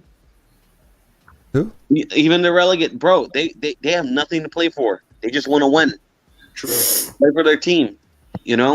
That's a scary team to play against, a team that has nothing to lose and all to win. Yeah. So like Danny, man. So like this is the thing that gets me, right? Like Burnley and Norwich will be draws. So when I see that word "will," I think I'm thinking he's talking about certainty, right? Could we draw them? Nailed on draw. Right. But is it guaranteed that do you have a crystal ball that we're going to get a draw? So whenever I make predictions, I always say it is most likely that we will beat yada yada yada. I never say for certain because nothing's certain. That's what predictions are. They're predictions. They're not certainties. Otherwise, they'd be called certainties, not predictions. But we do have another guest to bring in, sitting in the back. This guy here was in the WhatsApp group today, rocking and rolling. This is one of my favorite intros.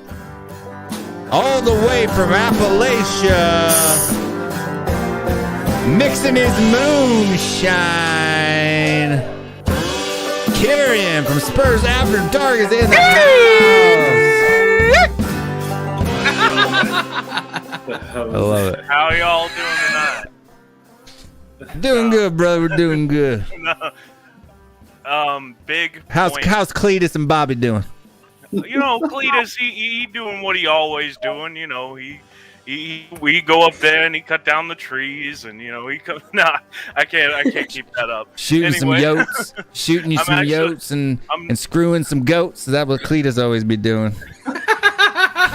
He's been willowing some shit, willowing some family members on some wood. I'm not actually as redneck as my intro music suggests, but big. How's point that today, racism? Yeah, huh? Casual, super casual. Yeah, weird. It's not even casual. I'm white. and I'm a redneck. Okay. To be fair, Just kidding, law. You just put just kidding law. Georgia is a very redneck country. No offense, bro. Huh? Georgia is a very redneck country. Well, I'm from Missouri, actually. Well, even more redneck.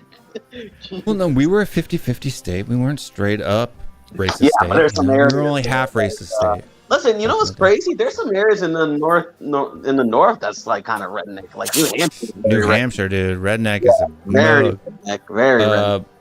New Hampshire, Western Massachusetts. Yeah, it's like a complete new. Like I went to Western Massachusetts for the first time in a long time. I'm like, Jesus, this is like weird. Vermont, Southern Vermont is real bumpkin too. I don't listen. Vermont, Western New York, kind of like its own thing, man. I don't know what they are. Sounds like you're beating your meat. My tattoo. It's not what it sounded like. Someone's batting something. No, it's Americanca. Good to see everybody tonight. Hey Dan, hey Tiago, hey Sean, hey Abdul, hey Marcelo, hey Jason, and a new guy. How do I say your name? Chike. Chike, what's up, Chike? Good to have you here, man. Great luck. After Spurs drew Liverpool, I feel more confident about the league title. Yeah. He's a Man City City fan.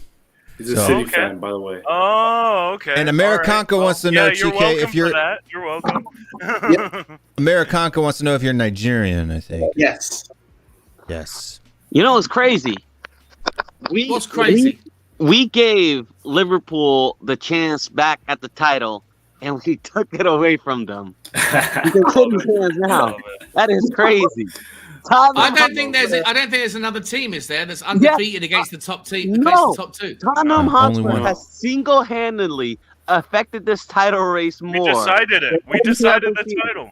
Isn't that crazy? Well, we'll see about that, but yeah. And we stopped Liverpool. We decided the title race more than the relegation battle. If Listen. City, and also, yeah, We've helped the relegation battle. Yeah, we also helped the relegation battle. We lost to Burnley, bro.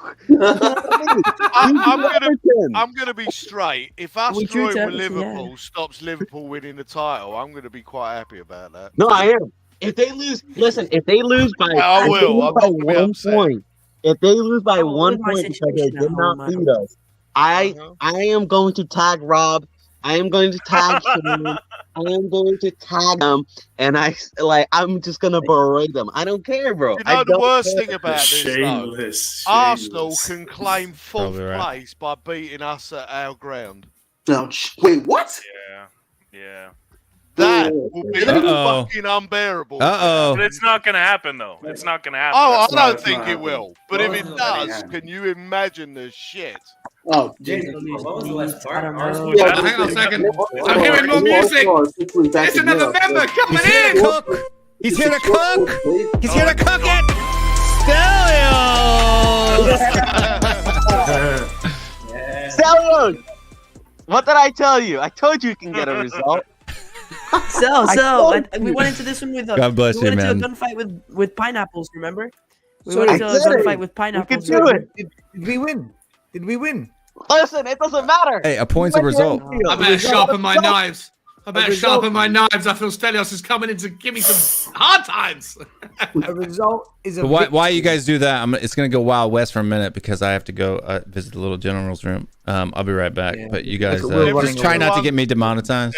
Everyone just knows that Will takes his headset with him to the toilet. So I do take my headset with me to the toilet. Can so we all I'm, say the C word on the count of 3? no, you can't. Listen, motherfuckers, we are 5th in the league. We are not 4th. Don't get carried away. Don't get sucked in now. Nobody's carried This is away. what Tottenham do. Nobody's Don't get carried sucked away. in. No, but like, okay. Let me I ask gotta you give this, it to you. Well, I'm not Hold on, gonna I do gotta it. give it real quick. I gotta give it to you, Stell, because like at least you come on all the channels afterwards. No, I to told take you. I told your- you. Stell take your owns his shit. remember, I told you. Yeah, you always do. If you make a bold prediction, wrong or No, right. but hold you're up. always here to Still, take it. to I'm be big up for entirely that. frank, still like came out when we lost against Brighton and Brentford and sent round saying I told you so's about never getting Somebody top read that 4. at some point. But there was a clip that was sent around of Stelios getting on board the top 4 scenario at the same point. Am I wrong, Stel? I said we'll get top 4 once, and that was when Bob Spur made a return. It was an emotional show, and I didn't want to ruin the night for the guy. It's true. He was in a coma It's for true. 3 months, and I'm gonna say, nah, man, we're not getting to. I couldn't do it. I couldn't crash his. Fair enough. Anyway, look, we're 5th. If Arsenal don't drop points, nothing changes. Like if we lost today or drew, it's the same thing. We still can't catch Arsenal. Do you think Arsenal goes 7 but wins on the bounce still? No, because my countryman Jesse Marsh is going to We're put gonna on a beat them. master class tomorrow and beat the shit out of him. I got Rafinha today. He told me he would do his America! best. Spurs will beat Arsenal. I've said that all along. They're not coming to White Hart Lane No. on our turf and taking 3 points. No way. They're Not going to with get Conte served. in charge. No But way. even if we beat them, which we will, we are going to beat them. I've said it all along. We are going Yeah, to we beat them. still need them to drop points against Yeah. Leeds, Everton, or Newcastle. I agree. Yeah. They have to. And this is where fans need to stop getting carried away because we got a brilliant point at Anfield. It means nothing. It means nothing. We need Arsenal to screw up somewhere because we've. Would you screwed up. agree? Would you agree though but that no. Newcastle, I don't know what the stats show on this, but I'd imagine that most teams that are playing at home for their last game of the season have a disproportionately higher amount of taking unsurprising points against whatever caliber of opposition they have, because they want to show their fans a good performance for the last one of the season. And Newcastle's last game of the season at home is against I think Arsenal. Newcastle is the one. If they drop points, it will be Newcastle, because Eddie Howe hasn't lost a home game this season except for when Liverpool came to town, and that was a narrow 1-0. So if anyone's gonna take points off Arsenal, for me, it's Newcastle. Newcastle, yeah, I agree. I think Leeds. But I think honestly, Leeds will I probably think lose. all three are dangerous games. I think all Stelios. three are Spurs are dangerous gonna win. I told you, Spurs. for them. Spurs have to win. Stelios, I want to ask you a question. Oh no. Okay. Oh no. Why? Oh, Cody's on. Hi, Cody. Why do you think it was okay for you to change your outlook or your opinion because of because of Bob Spur? Oh my god.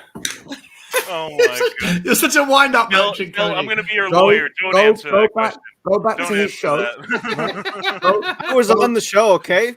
I told you not to do it, all right? How emotional was that show? He did a Wait a minute. Are you trying intro to to tell it. me? Are you trying to tell me that it's okay to let your emotions rule your decision making? Oh my god. on that day, yeah. On that day. Yeah. That's so good. Because it seems to me that a fan who may have a belief that we could go to Anfield and win might be letting their emotions rule themselves. Sorry, did we win at Anfield? No, but did your emotions? See, this rule is the you problem. on that day. Fans think a draw 1-1 is a win. I'm not bragging about our draw at Liverpool. I'm saying you let your emotions dictate your opinion. Okay? And you say that's bullshit to lots and lots of fans, right? Cody, you're Fake. horrible. You know what? Oh you my are God. you No, were guilty. no, Cody, you were no. guilty can't of use fake that, positivity. No. Fake positivity. One mistake you've made. You're One mistake evil. you've made. Oh my god. One mistake you've just made in what you've said. I admit to what I did, whereas these delusional fans won't admit their delusion. Well, hold up, mate. Do you want to get to that? Because you said that you sent me a text message calling me out for Daniel Levy nonsense earlier, and you miscorrectly. That's completely different. That's a completely different topic. Okay, we'll say that for Wednesday. All right, let's stop. Save that for your show next week. We'll Stewart roast of Stell. No, I love Stell. Stell is one of the few that comes on. He owns it. He does own it. No, we know that. By the way, did Will just get kicked out of his own stream? It's all banned. Nobody can roast me whilst we're fifth. You can't. If we're Come on, we're gonna get top four, Stell! Get hyped! Come on! It's happening! Stelios, tell me the truth. Tell me the truth. Tell me the truth. Tell me the truth. Stelios, tell me the truth. Were you pooping your pants today when we were 1-0 up? No, jeez. I did. I jumped up. I was going crazy. No. Were you pooping your pants? Stell. It's happening! Get out of here. Top four is happening! Put that away, man. Believe! Put that away. Just Put that away. Leave! Let your trauma go! Let the PTSD go! Arsenal will drop it. Just believe. It's There's happening. no way they win all three. It's happening. I wasn't even excited. I wasn't even excited about the Fifth fact place, that guys. we We're fifth. were We're winning fifth. at We're Anfield. fifth. I was just like, please hold on, Tottenham. Jesse Martin's Please gonna hold get a on draw, so and that we're I gonna can beat watch Arsenal. Stelios get cooked Watch. on so many streams. Oh my god, Do it was you know, so close. Do you know, there's a problem building in the fan base right now. More fans want us to get fourth just to see me get cooked than to see the club progress. No. The opposite is true, Stell. The opposite is true, Stell. I don't know about Fans that. would rather us finish fifth The comment, so that they could say, I told you so. That's not the true. Rather than comment, finishing fourth. the Stell, comment, if we finish the fourth, comment- I'll celebrate it with you. dude, as soon as we got a draw, my WhatsApp exploded. It fucking exploded. I went on Bob Spur's show. The comments were still, cook him, cook Stel. It's like fucking hell.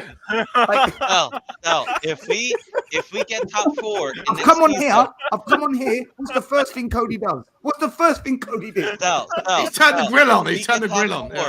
And somehow we do something next season.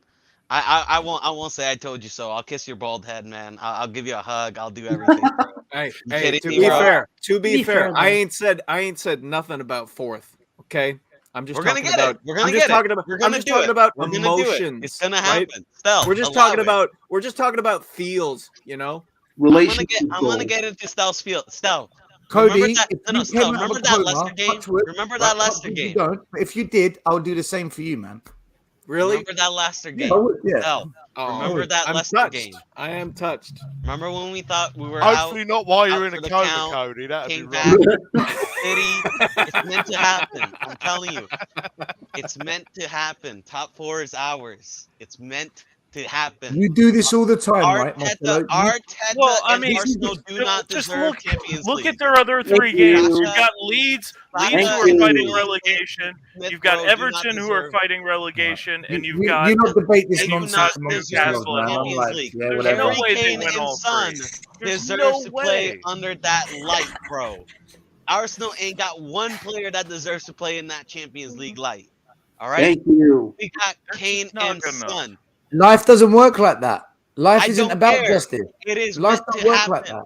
It is Come meant on, to happen. Stel, you cannot look at those other 3 fixtures Arsenal have and say they're definitely going to get all 9 points from Leeds. Are you confident?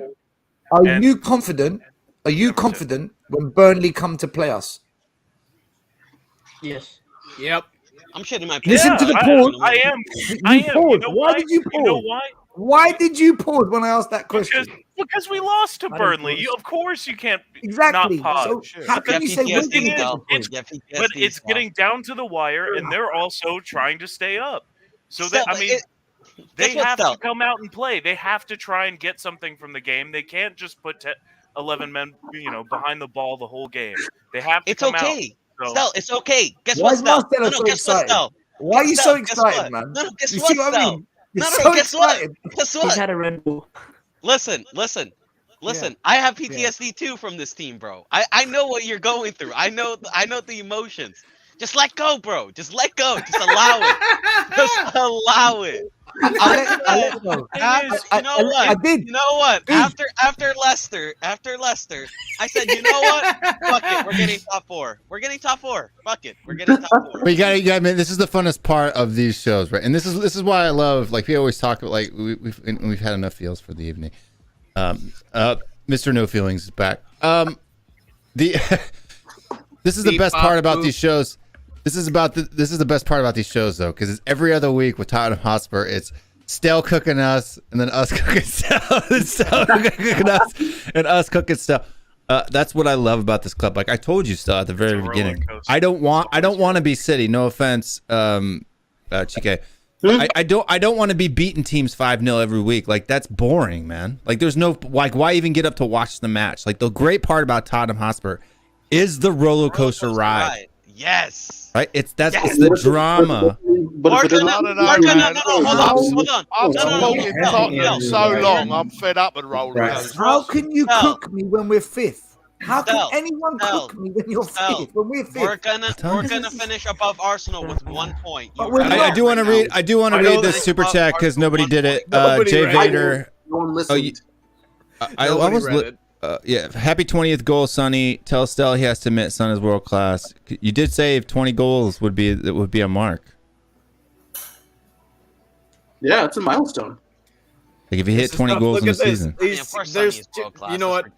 I feel bad, Stel. You say so much shit. You gotta go back. you gotta keep like a Rolodex of all your shit opinions. I didn't say that. So last time you said when Son was at 18 goal or not 18 goals, 17 goals, you had said that since he's not on pens, that if he hit 20 goals in a season, that maybe then he would I think be he said world-class. golden boot. I think he said golden. The golden boot would be guaranteed world class. Like if he won the golden boot this season. I said something different to that.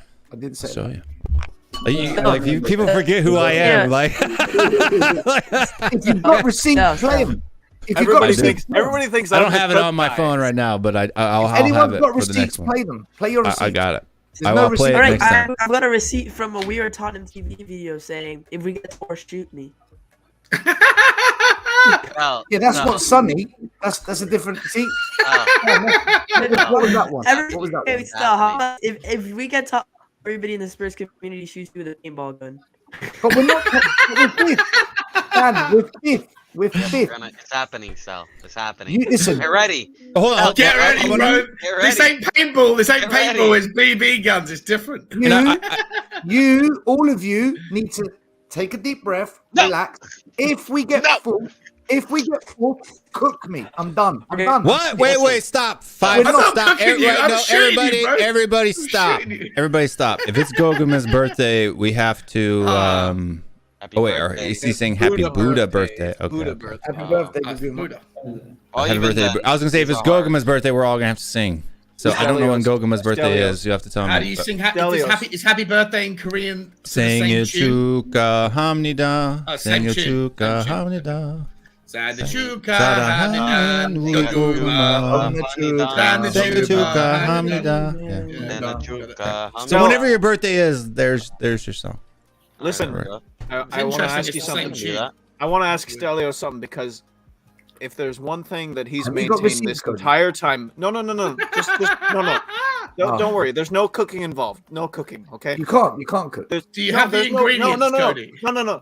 Cody makes some pretty good bread, or at least it looks good. I haven't tasted it, but that's it looks baking. good. That's different. But listen, Stelios, Bacon if Arsenal drop points tomorrow, yeah, are you going to stand by your prediction for the North London derby because that puts us in the driver's seat? We're gonna beat Arsenal no matter what happens. We're beating them. Okay, so here's the scenario. Here's the scenario that I want to present. To our ground for the first time in 5 years, and they're taking points. No way. They haven't got a clue that's what great. They're walking into. They don't know what they're walking into. I'm loving that you're saying that because like the reason why some people predicted wins. I didn't go that far. I predicted a draw with Liverpool. And the reason, but people keep saying the point is worthless, and this is why it's not, right? If Tottenham draw or lose to any other team besides us, right? If they lose to us and draw and lose to any other team, we can draw to Burnley at home and still get top four because of that 1 point that we got today. 69-69, we got them on goal difference. That's why today's point was so important. That's why for me, I was like, we got to get a result at Liverpool, like 1 point or anything. Is because if we drop points again, which is possible, we're Tottenham, right? We could drop points against Burnley, right? Or Norwich, like Stel said, right? We could draw on the last day. Yeah. If we have that 1 point, if they lose once more, if they lose once and we beat them, right? If they lose or draw once and we beat them, that puts us even on 69 points. We've got the goal differential. We get top four. That's why today's point was important. And then Goguma says, for 3,001, top four. Kaza! Can we please just like for a second reflect on why I'm it was so that worried how Højbjerg excited you are. Why didn't When Højbjerg first time take that get chance? excited like this is I'm not really excited. I'm just reading her super chat. marching in. Why didn't Højbjerg take that chance? Come on. Stel, I saw you in that watch along with Leicester. I saw you break down in tears when Bergwijn scored that last minute goal. Yeah. I know inside of you believe. I know inside of you believe. I know. No. I know inside of you lost believe. to Southampton at home. You just don't want to say it. You don't want to say it. You don't want to say it. You're traumatized. You're traumatized. You don't want to say it. You believe. Inside of you believe. I think there are some symmetry breakers. Hold on. I think there's some symmetry breakers too. And this is why the Spursy tag bothers me, right? Because if you're talking that Spursy is just an adjective that describes a post hoc situation, right? Meaning that something that's happened in the past, and you say, okay, that past event was Spursy because it fit a certain description. That's fine. The part that bothers me about the Spursy narrative, and this may have been the similar for City back in the day with the typical City narrative, right? Like they always bottle it, or even like Champions League, typical City, they're going to bottle in the Champions League. The thing that bothers me about Spursy is that some people use it as rationalization for why we will lose, when that's necessarily not the case. Because the symmetry breaker for this is we've never had Conte before, we've never had Kulusevski before, we've never had Bentancur before, and although he didn't have his best performance today, I thought his performance today was kind of 50-50. Yeah. Who? Bentancur. Like, defensively, he had he was pretty bunch of tackles. Like, he gave possession away like not even that much. I think it was like 9 times in the entire match. But I think it was his passing that let him down today. 4 or 5 of those times that he gave the ball away was in dangerous positions. But when you play center defensive mid, that's what happens, right? Like when you give the ball away as a center defensive mid, you're in a dangerous position. That's what happens. There was also some sort of issue with the link between him and Kulusevski, and it just seemed there are several times where they try, Kulusevski would be trying to play like a little 1-2 give and go with him, and he didn't quite, catch on, and he would hold the ball too long, or he'd pass back.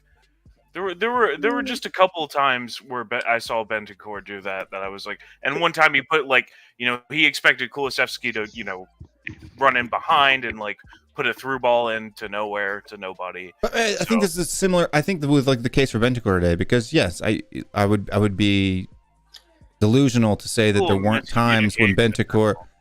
I'd be delusional and or a liar if there was times when Bentancur today didn't make mistakes, right? But if you look at his performance as a whole, it really wasn't that bad. It was as effective or efficient as Højbjerg's was. Who was worse though? To me, it's kind of a wish-wash, right? Højbjerg could have scored 2 goals and didn't. Was a little better, but yeah, I don't know. But this is kind of similar to Son, right? Like not Dam specifically, but like Sava, for example, right? In the game against last week, whoever that was, where he scored this brace. In the first 5 minutes, he says, "Oh, Son, he's giving the ball away like crazy." Well, once or twice giving the ball away over 90 minutes. And then it's like Kane gave the ball away 6 to 7 times more than Son did, right? So it's like, but he doesn't say anything about Kane's giving the ball away 5-6 times in a row, right? In that, having one of the lowest passing percentages. That's the kind of things. It's like, I don't come out and say anything about a player until it's obvious, right? Like till the fat lady sings. So I think you also just have to look at the quality of possession that Kane and Son have. A lot of the time, they're receiving the ball under pressure, where they've got a man on them instantly, So it's they're going to lose the ball more times. And in general, like the best players who receive the ball the most and dribble the most and attempt shots the most are going to lose the ball the most. I mean, that's just typically how it goes, Like even Kulusevski today. You just have to look at their stats to see if their offensive production also like matches up to how many times they're losing the ball. Like the positives outweigh the negatives, right? Exactly. If they're not producing anything, then you can say it's a problem. And that's that was everybody's going to make mistakes. Like I don't expect anyone to have a perfect performance. You know what I'm saying? So for example, this is the difference, right? So if Son in a match plays 45% of the match poorly and 65% of the match well, I would say he had a good game. But if he were to play 110% of the match. Well, yeah. That sometimes he does play 110% of the match. But if he did this other way, it was if say he played 60% of the match poorly and 40% well, right, then he had a bad day. Right. So that's the way that I judge things. It's just the way that my brain works. I don't go on feels. But Will, this comment below, you said you disagree with it. So who is a worse player than Bentancur? Who was worse than Bentancur today? Kulusevski was worse than Bentancur. Romero was worse than Bentancur. No way, Will. Kulusevski was good today. No, Kulusevski was good today. I think I'd agree with this comment, but I wouldn't say Bentancur was the worst. I'd say he's the least best because that performance today, the 11. Will's basing that on SofaScore. Honestly, I would say Romero not just SofaScore, every statistical website. Yeah, Romero but that's the difference between the stats and the seeing eye test. Kulusevski was valuable in many ways that the stats didn't pick up. No, so I think hold on. I think that even though Kulusevski's statistical output isn't necessarily outstanding, because it really has to do with the amount of touches he had. He didn't have the ball a lot. If you're not on the ball a lot, you can't really make a statistical impact. He supported defensively in ways that he wasn't necessarily being casted for stats. Hold on. 0 clearances, 0 block shots, 0 interceptions, 0 tackles. He supported defensively. But he's defending. He's defending outside of the corner of the box, right? He's basically just running around making pressures. That's all he does. And the thing is, like a lot of the time that Kulusevski was getting fed the ball, he was being led into no-win situations. He was immediately swarmed by 2 or 3 Liverpool players. Yeah, and you beat some good players. I was going to say, and sometimes he managed to get. He played himself out of some positions. Yeah, but hey, look, but this is what I'm talking about. It's called recency bias, right? You're taking 1 or 2 positive moments and extrapolating that across the whole 90 minutes. Where I'm not. Will, the difference between Harry Winks passing 2 yards to his nearest guy and Kulusevski battling it out amongst 3 Liverpool players, coming away with it without dribbling past someone and getting the ball a 25-yard pass into space on a statistical basis is exactly the same, but in effort and in impact, it's not measurable by the stats that SofaScore or any of the other things that you look at. So there is a right, but you're begging the question that's what I'm basing that on, right? Like, no, but you do base it on. I had this conversation with you before. No, I don't. You base your opinions on like. You wait until the stats. No. Guys, I have a hypothesis that's improved. I'm in a coaches group, and whenever there's a big game, everyone's commenting throughout the game, right? I've got Man City coaches, Arsenal, United, Tottenham. Everyone in that group, pretty much, there was 3 common things that people kept saying. Number 1, Romero's passing isn't good. You told us he's world class. I don't watch Romero enough. I said he is world class. He's just not on point today. Yeah, he's had a bad game today. Yeah. Right. Yeah. The second thing they were saying was, what's wrong with Bentancur? Because they rate him.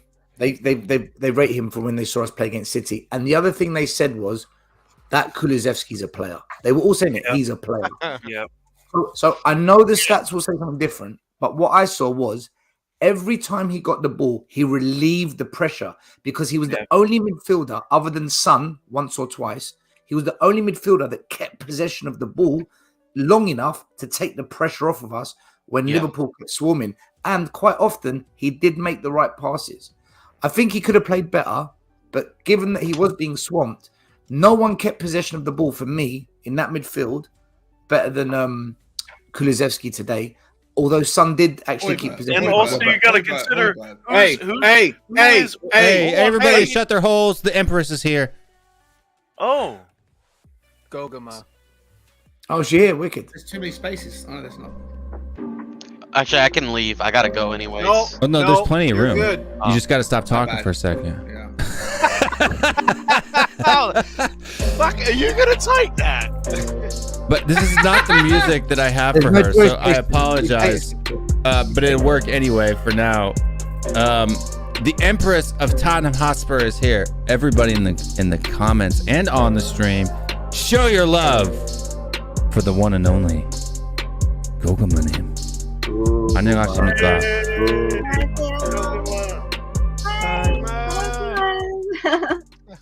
Everybody must bow to the.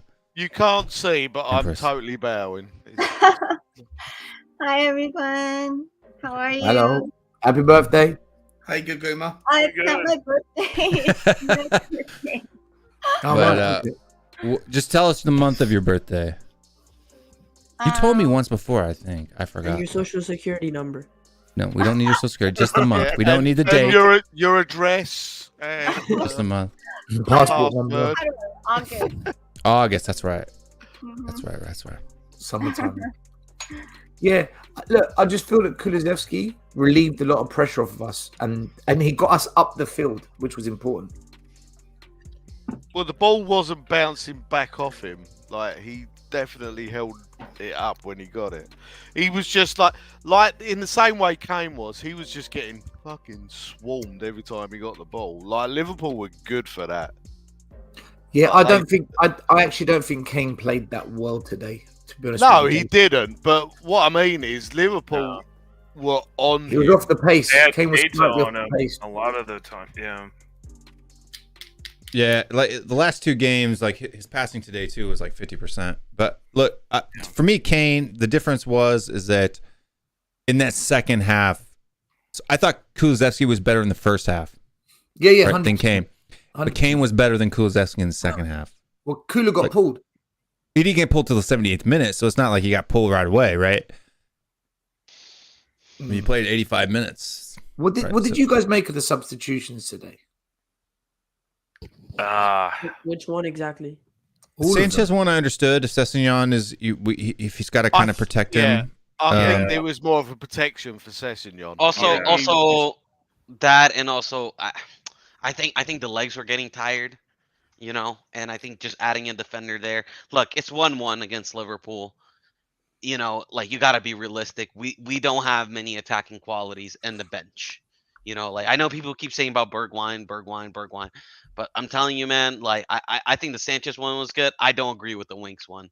I think we should have put Bergwijn before Winks. I don't know what that was. Yeah, I would like to see Well, this is the thing, though. I mean, I think that but listen, if Harry Winks was a decent, let's just say, he was like a Wijnaldum type player, right? Like he was a destroyer. You know, you could just get rid of the ball and everything, right? Like when Wijnaldum was kind of like at the end of his ropes, but he would still play a few games like the City one, right?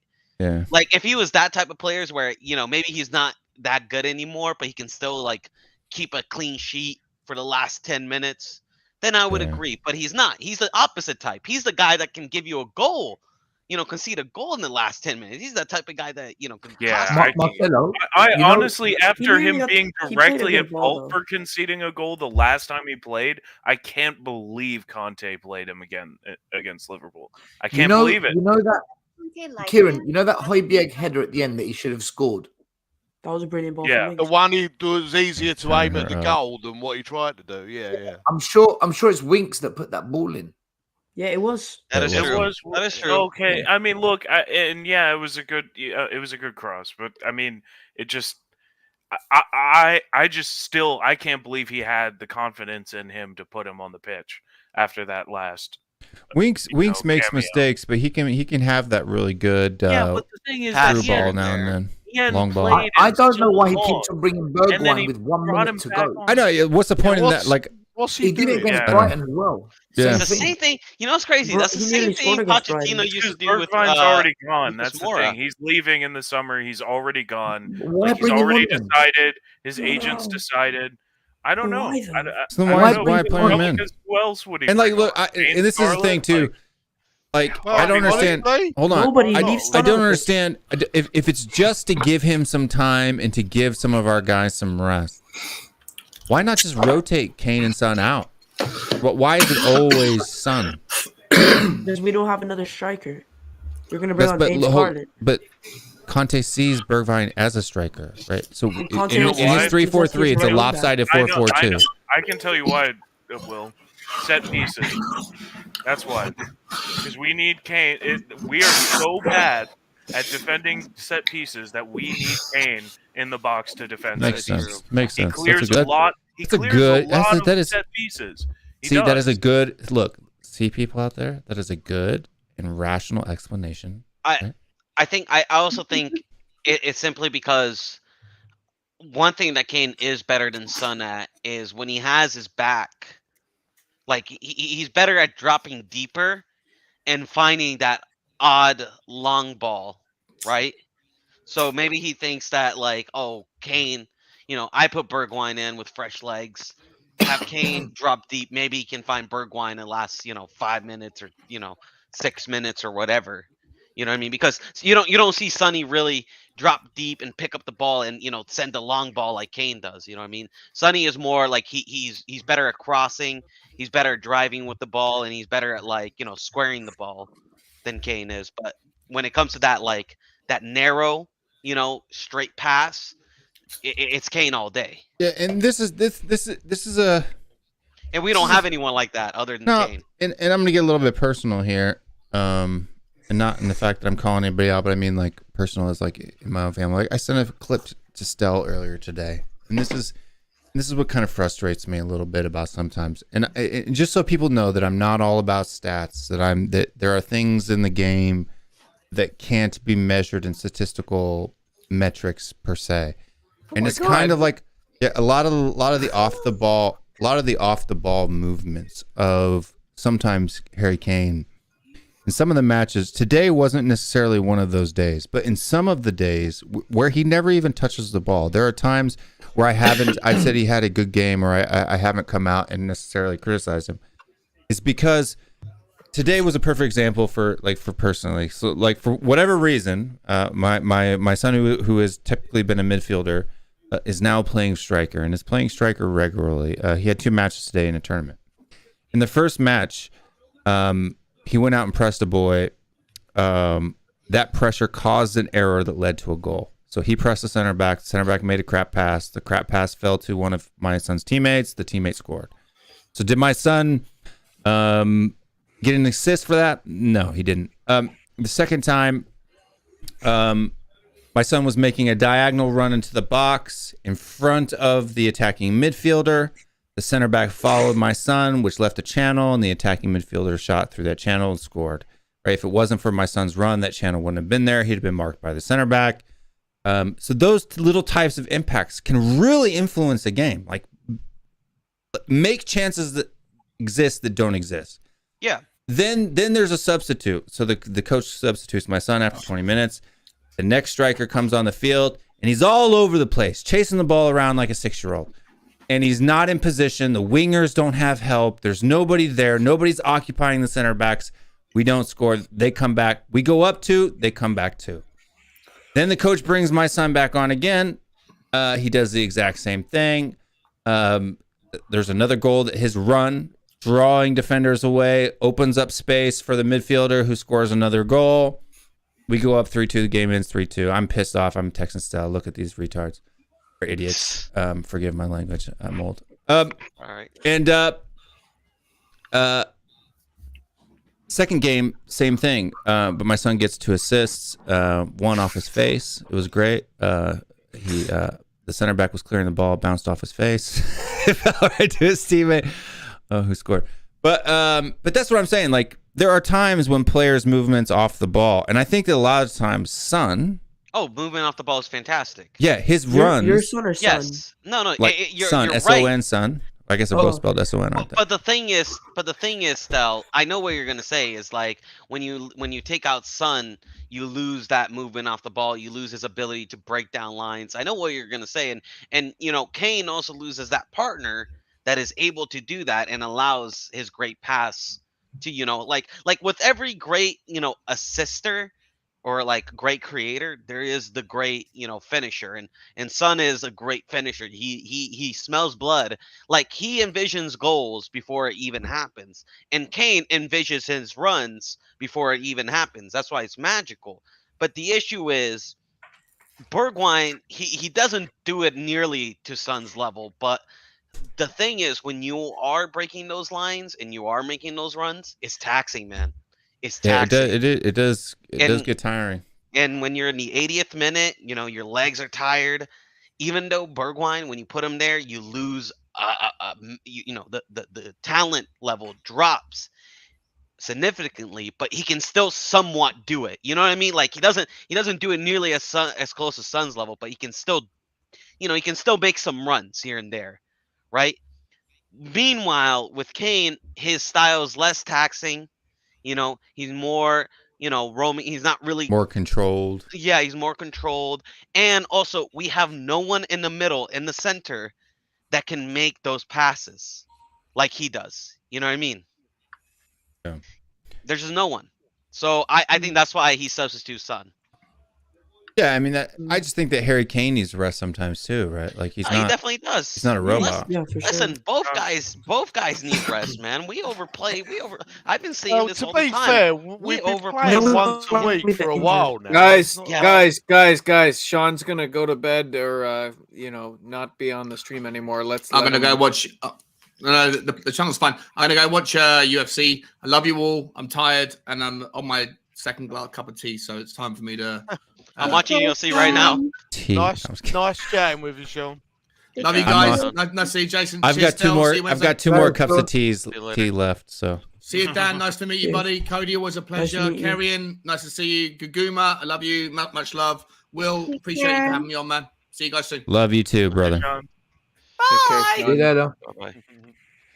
No, but the thing is, Stel, it's just that like, we overplay both of them a fuckload. I mean, I just think he's probably thinking, look, Sonny's been running all game. Sonny also has more defensive duties than Kane in terms of tracking back and helping the fullbacks with Salah. It's just I think he was thinking, look, 10 minutes. Son is already scored a goal. He's tired. 6 really. Yeah, well, 6 minutes left. Let's just put it on Bergwijn, someone with fresh legs. Maybe he'll press a little bit because Sonny did look like he was tired. You know what I mean? And you can't blame him. He did go on a little run there, Bergwijn, but he ran into Virgil van Dijk. So, Let me ask you a question. Bergwijn, though, I understand the substitution for Bergwijn because Bergwijn, not to the level of Son, obviously, but he can kind of duplicate it, the movement, and his understanding of that position. Well, if you put Steven Bergwijn at striker, it's a completely different player than having Harry Kane at striker. Yeah. And it's also a formation change, because I think once he put Winks and Bergwijn on, we kind of turned into 3-5-2. So it's also something to kind of like throw off the defender. But Aaron wants to hear what the Empress has to say. He's tired of the testosterone-fueled hooligans. So. I was really excited, or not excited, but hopeful, seeing today's game because I feel like there's more stability within the team, and like players like Romero, he's always just playing so well every game, and like we can depend on him. And like Davies, I feel like Davies had a really good game. And especially I'm so happy for Emerson. I know people don't really Emerson! Yes, Oh, I love him. He's so cute. Yeah. So I don't know if cute would be a word. No, I like his personality. He's always here and he is perfect. Oh, I'm sorry. Yes, I'm not gonna lie. Some of Davies's passes in the first half have had me fucking swearing. Yeah, in the first half. I was like, "What are you doing?" But They were some they of were his terrible. blocks were. Oh, his were blocks crucial. are fantastic, but his distribution was god. Yeah, he needs to stop Tell me- passing the balls like 60%. Right. 59%. Yeah. Tell me one player that didn't make a pass that led to Liverpool possession today. It was we were basically under siege for 70% of the game. That's the thing. It's Liverpool. Like this. Fucking Lloris what they do. literally just threw the ball to Salah at one point. Yeah, It was like he didn't what have the that fuck? great of a game today either, to be honest. Ugh. I think statistically he was the worst player on the pitch. Cody, do you No, have it the Emerson Royale shirt to show us? The Emerson Royale jersey to show us? I have the It was shirt. like I we have the wanted to shirt be on there the with pitch. me. it. Mm-hmm. Yeah, I'll You get know- it. I'll you get it. know, You guys keep talking. Back, You know- back, you know- back to Guguma's thoughts, though. You didn't finish. Yeah, go on, Google Ma. Oh no. Yes, I'm just really hopeful, and I'm just think that mentally we're getting stronger.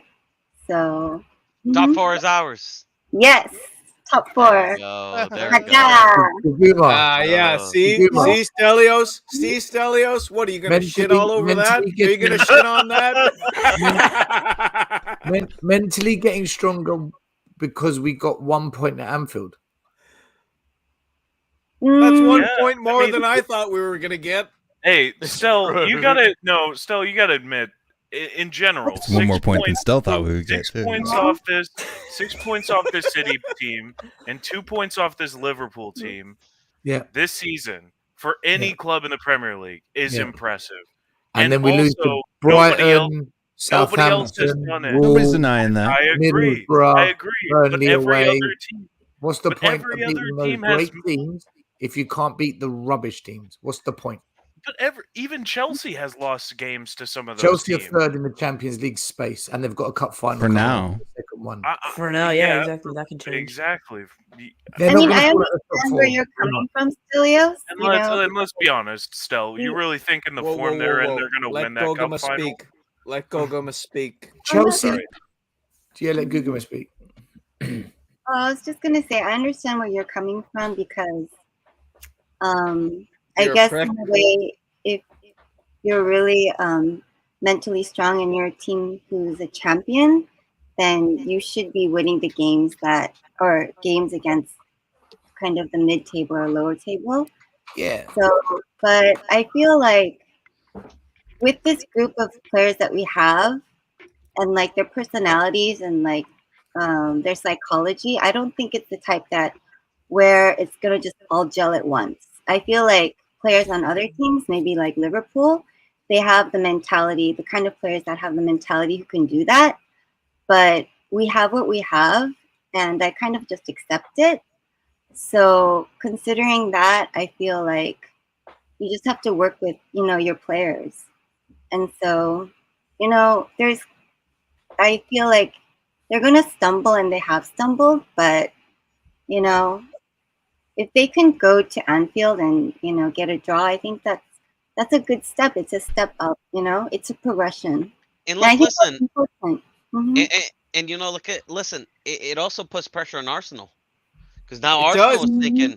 Arsenal is now Right. thinking, look, Arsenal don't perform well under pressure. They don't. They've got a young squad. Whenever they've had a chance to close the gap on us, they have not done it. Guys, All right, we I beat know- Leicester 3-1, and everyone said that puts pressure on Arsenal, and they went and beat West Ham. Okay, but the thing Yeah, is, Where are you these know, comments? West no, Ham's Where's the, B team where's still. the evidence to West back these Ham's comments B people team. are saying? Look, they did Because not look. they're No, reserving they their did best not. players. First Yeah, off, did you watch that West Where's Ham the performance? evidence to back no, up these comments? Did you watch that West Ham performance? They didn't look good.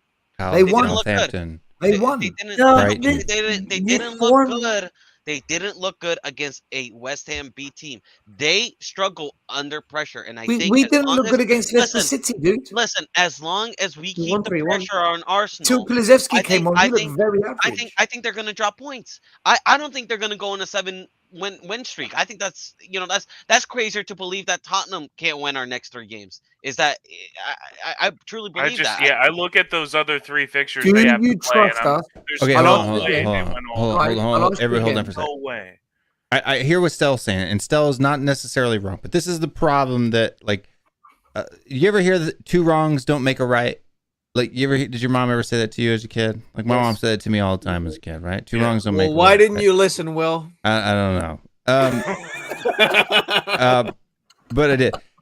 So just because, like, Stell's right. In the first half, we didn't play well against Leicester necessarily. But the second half, we played very well, right? Arsenal, when they played, right, they didn't play well for the whole game. In fact, they got lucky to get out of there on some piss-poor defending from West Ham's B team defenders, right? Yes. What happened to us at West Ham? We beat them. We beat him. No, we never. Yeah, we But no, did. we We lost. lost at West Ham away. We Oh, lost wait. the last 2 We years. beat him twice this season, and that was under Nuno Espirito West Santo. Not Ham away. Not West away. Ham away, we lost. We never. We beat lost them away. At the beginning of the season under Nuno, right? And they Yeah, had a hold on a second. They had a full squad, man. They had a Yeah. full squad. Yeah, They had had effort. This was had a rested this was full not squad. only were they just Healthy cycling team. people, but they were injured, right? So it's not even just that they were resting Look, people; they were Stel, injured. I don't. There's No, always hold an on, hold on. excuse. Hold on. No, no, no. Let me. You No, keep- it's not an excuse. Hold on. No, It's no, not. you Let keep me saying finish that- for a second, Marcel. Okay, Let me go finish. ahead, Yeah. go ahead. So it's not an excuse. What I'm saying is just because there is a point that we didn't do well doesn't mean that we didn't equally do positively over here. They are both true at the same time, right? Yeah. And so you can't use the negative to outweigh the positive, right? Unless the negatives outnumber the positive, which isn't the case. Under Conte, the positives outweigh the negatives. Listen, Stel, you're a man. You keep saying you're a man of reason, right? But yet you I've believe. never said that. No, okay, well, whatever. When did I say that? Okay, you keep saying we're delusional, right? Yeah. But isn't it more delusional to think that Arsenal is not going to drop any points? Okay, At all? I'll go back to what I said. Do you trust us against Burnley? I think so. I think we're going to be Stelios, you're a man of because reason. they have to I play. never Yes, said that. they have to come At out and home. play. So yes, Yes. they have to. So you're all confident we're gonna beat Burnley Burnley. at home. At home. 100%. Yes. This is what I heard about Brighton and Brentford. This is what I heard then. I'm just saying. That's this for is the exact Brentford. I same was thing I heard. worried. Wait a minute. Brentford. Wait, Stelios, Burnley at home last year. We beat them speaking 4-1. at the time? Were you speaking to? And that was a actual- better Burnley team. Were you speaking to Tottenham fans? Yeah, you. Yeah. Oh, were we maybe like coming out of a coma at the time, or I don't know. No. Hold on for 1 second, Gogama. You need to help me with this. Is this? I don't understand. Is this a translation thing or is this an actual? I'm missing it. 혹시 그거 말씀 아니신가요? 그 계약서에 무슨 게임 몇 개 이렇게 출연하면 뭐 보너스 나온다고 혹시 그 말씀 아니신가요? 예, 아주 질문인지는 스테이트먼인지는 그거는 합니까? He says. 님이 그렇게 생각하신다고 말씀이신 것 같아요. Yeah, he's basically saying, like players, if they perform well, they have specific match bonuses. The game. Listen, every time we finish above Arsenal over the last 3, this is why it gives me kind of confidence, because every time we finished above Arsenal since 2018, it's always been by 1 point. It's never been that far away. Last season by 1 point. Last season by 1 point. 2016 was by like 2 points. 2018 was by 1 point. I'm just saying, we always seem to figure out a way to finish above these lot. I think Newcastle, they're gonna drop points, and against us they will drop points. I think these next 3 games, the lads are gonna give it them all, and they're gonna win these 3, and Arsenal's gonna flop somewhere. He's basically asking so Bergwijn has specific things that he has, like contractual obligations, that's why he comes on when he does. But speaking of that, I gotta go. Yeah, I gotta watch the UFC card as well. So I paid for that. Marcelo, good to see you. Good to see you, Gogama. My favorite delusional Brazilian. I love you, Stel. I love you. I can't Top wait. 4, Marcelo. I can't wait. I can't wait till we win the Premier League. I can't wait till we win the Premier League with Conte next season. Wait.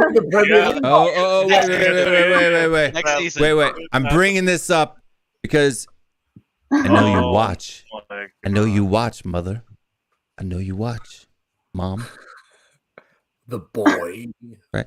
If you're gonna call me out on your streams, at least have the gonads to leave them up so I can watch them. Yeah, he took it down. At least leave them up. Look, all mine. You can go watch it on my shorts right now, Mr. Granddad. You bore me, Stelios. Get the Still glasses. there. Get the glasses. You want me to get the glasses? Yeah, get the glasses. Mate, he called out Will on his last show, and then he took the show off YouTube. Oh my! Yeah, he took it down. He apparently roasted me pretty hard. He was on with Saba or whatnot. He came in hard, man. All right, Stel, I love you. We're gonna win the Premier League next season. I'm gonna fly to England. And I'm gonna give you kisses. It's gonna be awesome. You're gonna love it looks like Gogama is gonna be there. Gogama is gonna be there. It's gonna be fantastic. He looks like Elton John if he took his wig off. Come on, you. See you, Marcel. Stelios. My toilet needs a cleaning, Stelios. Oh my god. You absolutely bore me. Do close cam. Do close cam. Close cam. Do the boom.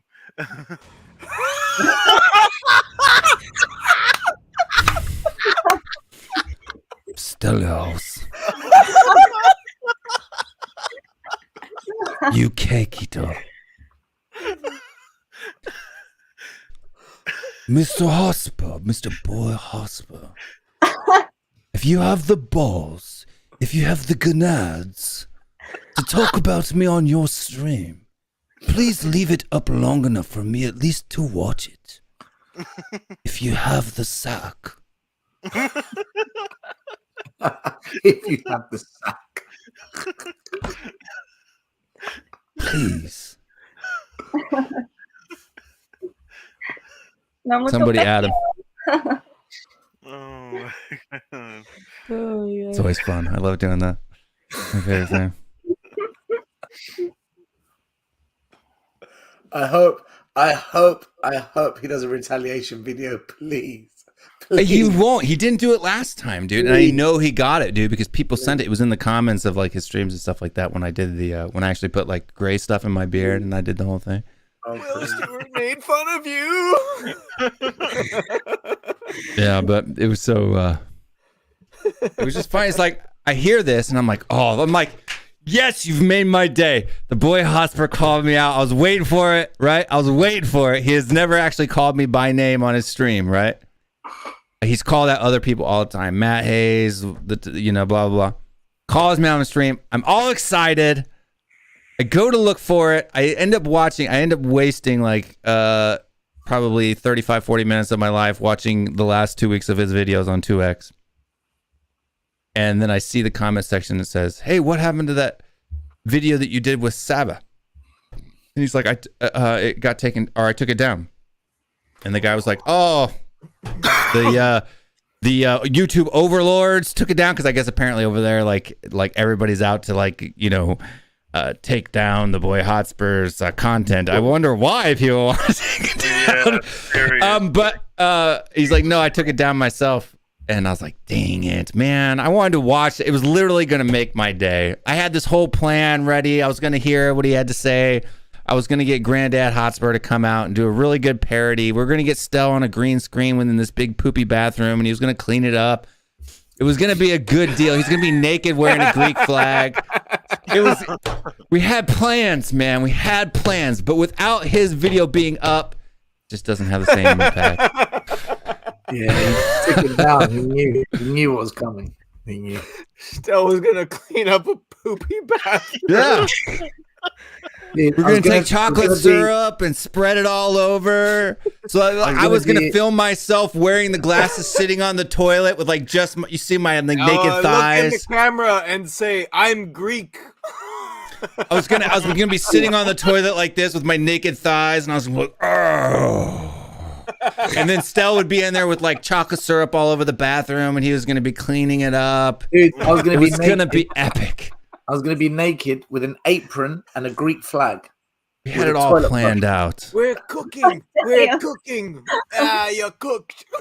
We're cooking. I was going to be like, Stelios. My belly hurts. Stelios. I'm going to cry. I'm telling you, it was going to be epic. And the little bastard deleted it. And then I was going to end the parody with like that clip from Hook back in the 80s. It's just a mean old man without a mommy. That was going to be epic. Had it all planned out. Too much. Oh. To the person like asking and in the subscribe, comments. everybody. Like and subscribe. Like and subscribe. You never know what's going to happen on WillStewartTHFCRants. That's all I'm going to say. But you know. Someone in the comments is asking, do I speak Greek? I went English school Monday to Friday and then Greek school every Saturday for 15 years. The only day I got off was Sundays, man. I Absolutely. had a great childhood. Really good childhood. I was going to make a joke, but I'm going to get in trouble from people if I say it. So I was going to be like, Dude, yeah, he speaks Greek. Plunger. Wipes. Scrubby scrub. Toilet brush. That's what it's called. Oh, good times. Only on the boy Hotspur though. Yeah. Anyway. That's why I can't have a channel. Yeah. Did anybody watch the press conference today? I have to be open Apparently, and honest Klopp with people. was a total fucking bitch. I'll have to go back and watch him. But He said, he was. I have to be open and honest with the people at home. I did not get to watch the match twice today. Because I was at tournaments all day. I know. Klopp Basically said, I wouldn't coach that style of football. He was fucking. Mate, he said, and last time as well. He said they're still fifth. That's what he said. They're still fifth. I hate that guy. He's rattled. No, it's because he knows. He knows today. Why did he say We that? stopped their title charge. Yeah, we stopped we the killed title it. charge, and he's taking shots because how else can he deflect from what we've just done? To No, his and title? the thing is, like, there's no He should response be to more- that because, like, technically they moved into first today, right? Yeah. No, but there is a response to that. Even though they drop points. The response to that is you just drew against a team that's in In fifth. Listen, I don't know who needs to hear this, but the whole of world football who seem to have a fucking agenda / vendetta against Tottenham Hotspur need to owe us an apology and a thank you because we have done our absolute best to put kill a the dent quadruple. in the quadruple today. Well, we kind of helped it, to be honest, because we beat City twice. Cody, in 1999, Manchester United went for the quad. And the only reason they didn't do the quad is because Spurs won the Carabao Cup. We beat Leicester City in the final, right? We are the reason Man U didn't do the quad. If Liverpool don't do the quad this time, it's because of us again. Yeah, if they win the rest of their games and then City wins the rest of their games and they end up losing by 3 points to City, right? So I think that's why. You think that's why Sky Sports hates fucking Tottenham so much because they fucking spoiled Man U winning the quad. No, dude, they hate Tottenham because we're Jewish. Dude, they You know hate what's us. funny? It's a Jewish Really? thing, dude. They hate us Really? You think because so? of our Jewish heritage. I'm telling you. I know. That shit runs deep. I'm telling you. You know what was funny? Today, It's a racial thing. watching It's the like that for match, years. the reaction, gotcha, brother. Thank you. Sorry.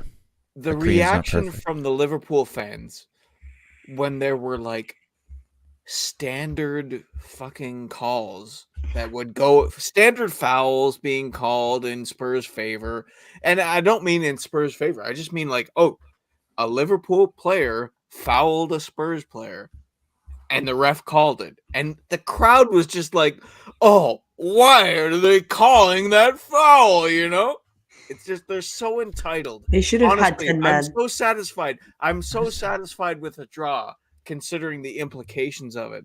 I'm very happy that we've done our part. Yeah. I'm a bit disappointed. I think they should have had 10 men on the pitch, if I'm being completely honest. Fabinho. That was a clear red card. So bad. They never showed the replay. So bad. They never showed.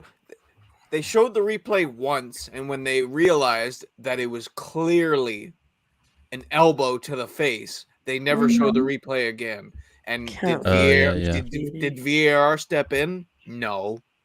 Why? And then when Harry Kane went in and hit I think it was who was it in the when the last time we played them, they put in like 10 different angles, different from the GoPro to the bottom of the pitch, from the post angle, every single angle, and then this time they didn't even replay it.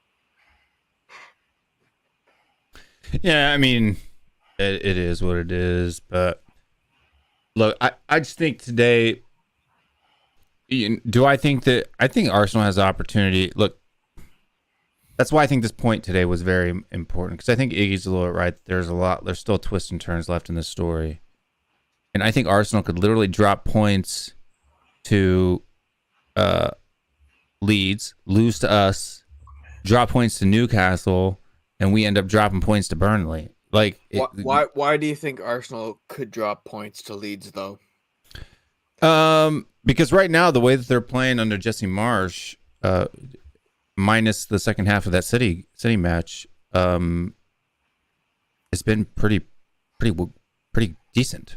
The results. Will, you said Arsenal would lose to United and Chelsea and West Ham as well. But we said they'd beat Crystal Palace.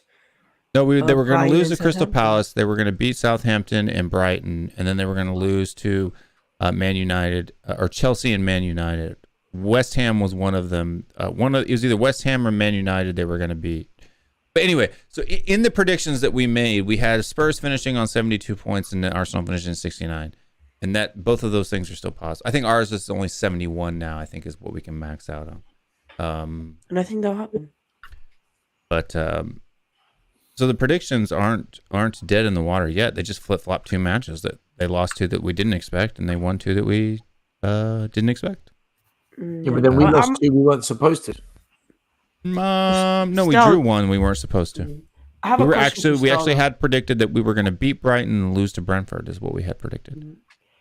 But still, and we lost to Brentford and drew Brighton.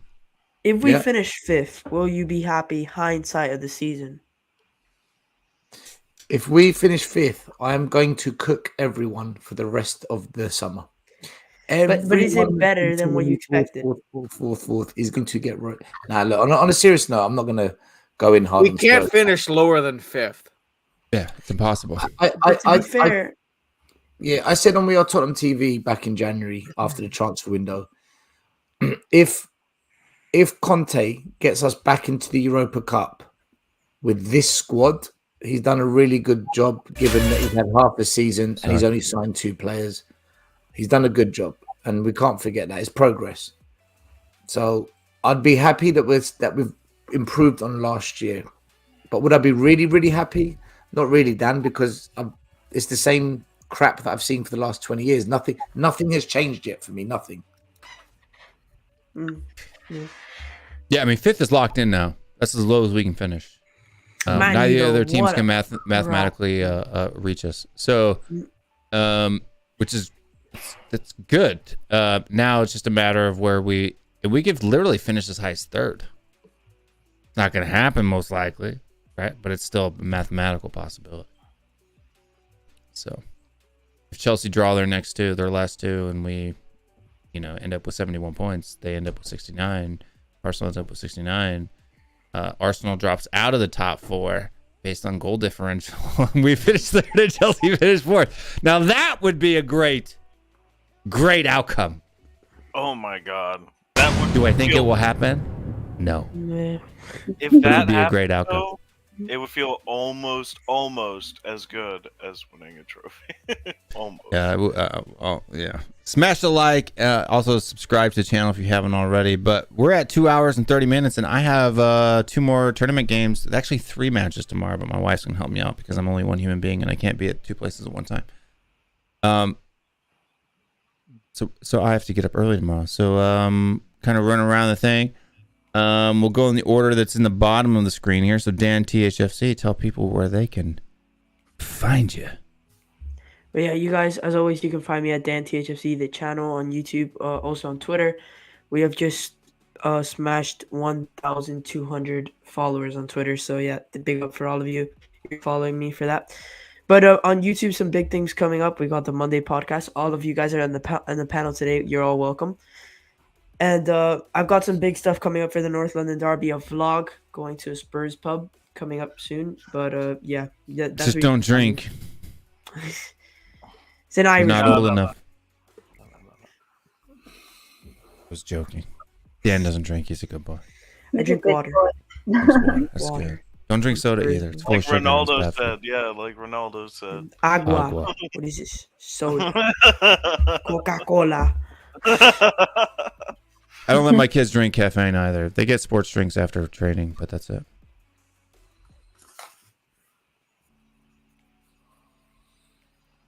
Is that it? Yeah. Jason Groves, we haven't heard you for a while. Are you still there? Did you die? What happened to you? I did, but I'm back. I'm nowhere. You can't find me. I'm gonna call you anywhere. Jesus Groves from now on. Then, if that's the case. No, you can't. If you died and came back, right? That. Yeah, no, you can't get me anywhere, find me anywhere. I am nowhere. You can't find Jason anywhere other than sometimes on Still's show, and then mainly online. Yes. Yeah. I'm It's usually just, the case. you know, I don't social media is basically it. He doesn't social media. He said, "Get a whiskey, Danny." No, we don't encourage. Don't encourage 13-year-olds to drink whiskey shots. Get some water. Next curious first after dark. What's going on? YouTube. Follow me on Twitter. That's my We love you, username. Eric. We know you're joking. My name @SpursAfterDark. Yeah, follow me on Twitter. I'm looking to start up my channel again this summer. It would be a good time to start probably after the season. Just start up with transfer talk. So Nice. because I like transfers and stuff anyway. So, but Kieran, yeah, YouTube will be the same @SpursAfterDark. So, Kieran. Yep. Wait and see if Conte's backed before you start your channel, because if he's not backed, I think we might all shut down our channels. No, but that's the thing. Transfer talk gets views regardless. It doesn't matter if the transfers go through links and just like scouting players and stuff like that. It's people want to see that regardless of whether it happens or not. I mean, besides, again, it's part of the drama with Spurs. You get linked to a player, gets right up until the end, and then we don't sign him. You know. What do you mean, a player? We get linked to all the players, all the players, but not all of them. Like get right down to the wire and then fall through. That's only the 3 or 4 a season. I wanted to show off that thing over there. That's why I did. That's beautiful. Yeah, I like it. It's That's really cool. Yeah. My wooden daily. Unpopular opinion: Will has the best setup in YouTube history. It's true. It's not unpopular. Is that unpopular? For Tottenham, at least. Dan, you don't like my cupboards? Cupboards fine. You could probably do with a chair upgrade. Yeah. This is brand new. Look, it's brand new. This is orange. It's not red. It's orange. Okay. It looks It's nice, red Mario. on It looks red a on little camera. light on that. I've got something red. I've got something red. On that cockerel over there. There you go. I got orange because I support Applewell, and Applewell is orange. That's my team. Nice. Oh, there you go. They're a small team in Cyprus. They've got like. And I'm also getting 100 ready for the World Cup. There, I got. I brought in some other balls, and those will go to this side. Applewell. Haven't they played in like Europe though? They got to the quarterfinals of the Champions League, dude. Yeah, that's what. I remember them. Yeah, Who? that's right. Unbelievable. They've only got like 100,000 fans. It's an unbelievable achievement. That's insane. Applewell. Well, and then there was that team this year who was like from where's that team from? They were called like Sheriff or something. They beat Real Madrid. Yeah. Sheriff I love Tiraspol. them. Yeah. They Where are lost they in the from Europa again? League. Don't remember. Transylvania. No, Jesus that's not Christ. right. That's not right. That is right. You're true. I'm not. What are they? But people called? are always curious what's on that side of the room. There you go. That That's thing my that team. that Applewell. oh, I remember them. They beat. Yeah. They played against Madrid one time. Guys, let me tell you, I'm not just saying it. The fans are insane. Like, No, they're from absolutely Moldova, nuts. not Nuts. Transylvania. Our Do fan they do base is- capoeira? mate, I'll tell you what they do now. You're not ready. One of the things that you have in your setup, Will, I have in my bathroom. I just recognize Stelios? it. No, Will. Oh. No, What? a cupboard. I have a Shut up. cupboard in my bathroom. You have a what? A cupboard. A cupboard. I don't have cupboards. No, I'm saying it. Never mind. What do you have? What do I have in here that you have in your bathroom? Dude, It's this is that- Applewell it's- match day. I'm gonna show you. I'm gonna like, get a picture. It's I don't that know if thing you- that says You're too young to it's- be sending me pictures of your bathroom. It wouldn't go well. It's that thing that you have in from the other angle that's like this big, and it has like a Spurs logo from back in the day, and then it has like the established year that we're 1882 established. thing. Yeah, from Amazon. That's where I got it from. Was Amazon. that's where I got it. That's where I got People always it. wonder who's talking about. Talking about that deal right there. Yeah, That's crazy stuff. Guguma, honestly, if I took you guys to an FPL game, you never ever support another team again. Really? Wow. They are absolutely it's nuts. It's nuts. I don't know. Like, don't get me wrong. I love the songs and stuff, and the supporter culture. But like, I feel like there's something about football on the continent, around Europe, that's just like with all the flares and the banners and Kieran, the what it is, tifos and all that. I'll tell you what it is. England has got too many rules on a match day because there was two major incidents in the 80s where thousands of people died. So they brought in like these really strong safety rules, which has meant that fans, the passion's there, but the ability to express it has been taken away because of safety checks, safety guidelines, heavy security in the stadium. Whereas on the tifos haven't been banned, have they? No, I don't think they have. No, they haven't. But fans have got comfortable as well. Like fans want to sit back. They want to have it's like a day out now. Whereas this is for Cody Mack. On the continent, it's still raw. It's still. It's not as modern as only Germany has got the modernization of the English stadiums. But even in Germany, they've got. Yeah. Germany's so still different. Prices and everything is Well, I mean, all right. Who's next? Hold on. Who's next on the list? Stell's next on the list. We're quite Americanized. Stell's on the list, and this is for Cody Mack. I bought 5 of these things, and they're too small for me. They're like kid sizes. I was going to give them away. We were going to start the Fedora Army. It wasn't Cody's idea. I've got a fedora. There you go. So if you want to be a cool kid on the block, you got to wear a fedora. And a fedora. There you go. Yours actually fits you. You gotta tip it and say, "M'lady." Well, I bought one that matched my kit. Got the matching fedora for this Spurs kit. Well, that looks good, Stelios. You gotta cock it and rock it. Yeah, looks nice. Calm down. I don't know if that's a fedora. There you go. It's still got the tag on it and everything. Dan. Old Navy. There you go. There's the right way. There you go. Oh, Dan, you look good. I just took this from my mom. Get the back of your fedora and hold it back to front, and then you can do this. Yep, it's the Michael Jackson roll. Hold it like this, dude. Like this. You gotta hold it like this. And then you roll it once, and then you put it on your head. So.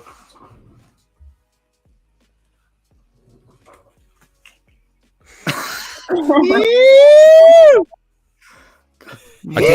told them this wasn't your idea, Cody. Yep. Thank you. We should do it to Cody's theme tune. No, we didn't get to play Cody's intro because I was like peeing or something when he came in. Oh yeah, hey, play it, man. Do you want us to go? Do you want us to go to the bass drop? Yeah.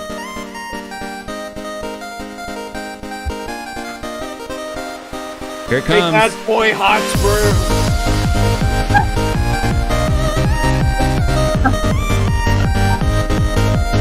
Boy band.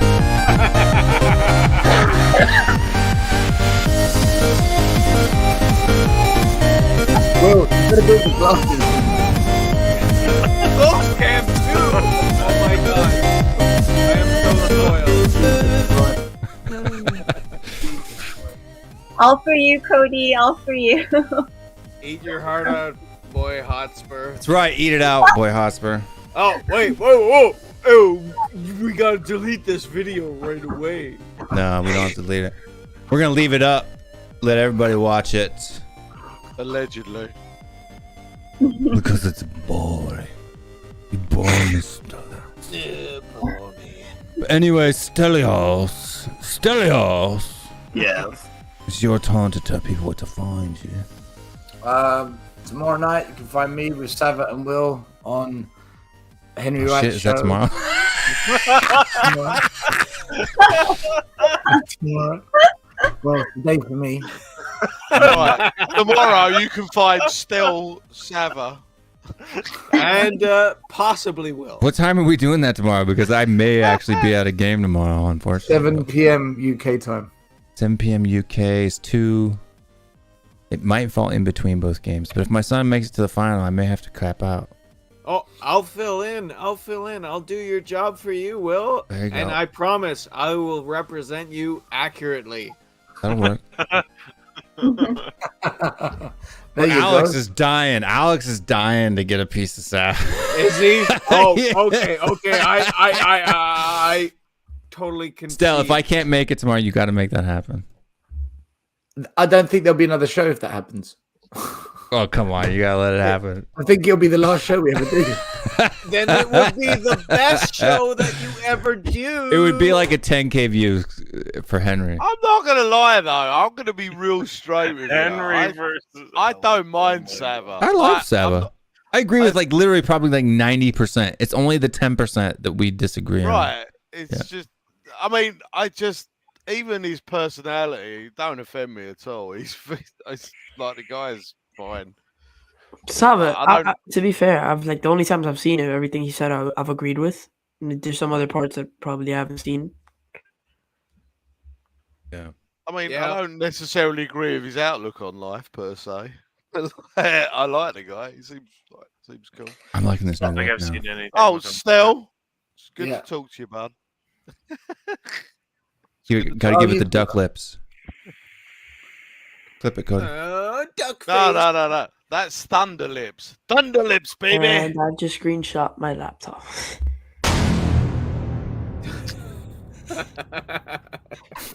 Rocky 3 all over again? I'll just relive my youth. Oh my god. Thunder Lips. Lips. Yeah. But still, where do we find you? Tomorrow, Tottenham away. Good stuff Monday. Boys on Friday. And we got a special show on Wednesday. We got 3 Arsenal fans. We're doing a North London derby special. So why wasn't I invited? Yeah, come if you want. I probably won't be able to come Wednesday, to be honest with you. I just like to say that. It's basically as it is now. It's JP, Iggy, and I, and then I've got 3 Arsenal fans coming on. No, that's fair. And we're 3v3 is fair. To be honest with you, my kid probably has training on Wednesday, but we're just going to talk about what the game. In fact, that show will be good depending on what happens today with Leeds and Arsenal. I think that's gonna. I was thinking about this today. If Arsenal win, then the North London derby, Arsenal kind of have a free hit. They're allowed to slip up in that. But if Leeds get a draw or beat Arsenal, that North London derby becomes something else. Absolutely. it becomes the deciding factor is what it becomes. It becomes insane. That game will be right there, Will. Yeah. Yeah, so but yeah. Yeah. Am I all right? That's I'm not debatable. going to say what I was about to say. Was it sexually orientated? I was going to say that's a big old dildo you're waving around there, Will. So the answer is yes. It's actually like a selfie stick, right? But it's like a heavy duty one. Is that what they call them? If you say so, Will. If that's what the kids call them. In fact, Jason, that's what they call it now. It used to be the rear cam. Well, they're doing themselves with it, so yeah. It used to be what the rear cam was on. Let me see if it's operational. Oh my Lord. It used to be what the rear cam was on when the rear cam was back here. Pants cam. But now we've switched to the pants cam, and I actually am wearing pants today. But I am barefoot. I never wear pants. I wear shorts. He's got pants on, he's got a favela, and no shoes. I've got 4. If you want to, we'll probably be giving away some of these. So if you have a small head, let me know. Business up top, party underneath. We'll be doing a giveaway. Listen, Will, I'm going to wish you a good night because I've got to be up in 3.5 hours. I've done it again. Same. I should have been in bed. I've fucked So Me it's Tottenham. too. We've done it again.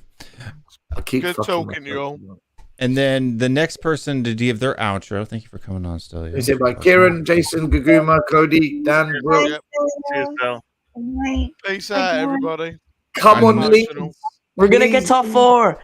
We're gonna get top 4. We all love Oh, Leeds. no. Who's We all that love Leeds. left? We all love Leeds. Yeah, we all.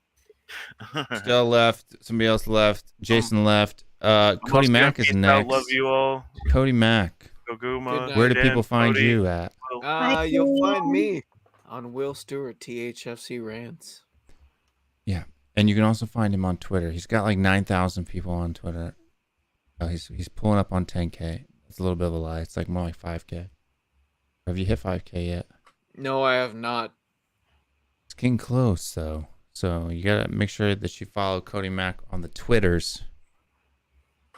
He is the Twitter queen. And Cody has the best Twitter. I prefer Twerk Queen. the twerk queen. That's right. No twerking on THFCRants. Mm-hmm. No twerking allowed. But everybody go at CoMacDo and do what Cody Mack does and hit that follow. Give him a follow.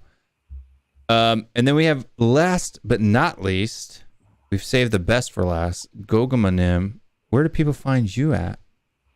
You can find me here, or usually in the chat. Anywhere in the chat. You're anywhere and everywhere. Yes, and on Twitter. So On Twitter. yeah. Mhm. And your Twitter handle is what? At Gogama? Kogumashi, SHI at the end. There you go. SHI or SHI what? Koguma and then she, SHI at the end of Koguma. At the end, yes. Goguma she. And for people that don't know, she is kind of like it's like Mrs. Similar. But for It's men Miss. and women. Yeah. Miss. Yeah. Miss, Mrs. Mhm. Mr. All of the above. Mhm. In Korean. So it's yeah, so Goguma SHI at the end at Twitter if you want to follow Goguma on Twitter. Mhm. But folks, we're heading out for tonight. My name is Will Stewart. Make sure you hit that like and subscribe. And if you want to, I don't know if it comes up on live streams after the fact or not, but there's this new thing called special thanks. So if you're watching this after the fact and you think that this is absolutely ridiculous and you want to have us shut down, go ahead and hit that super thanks.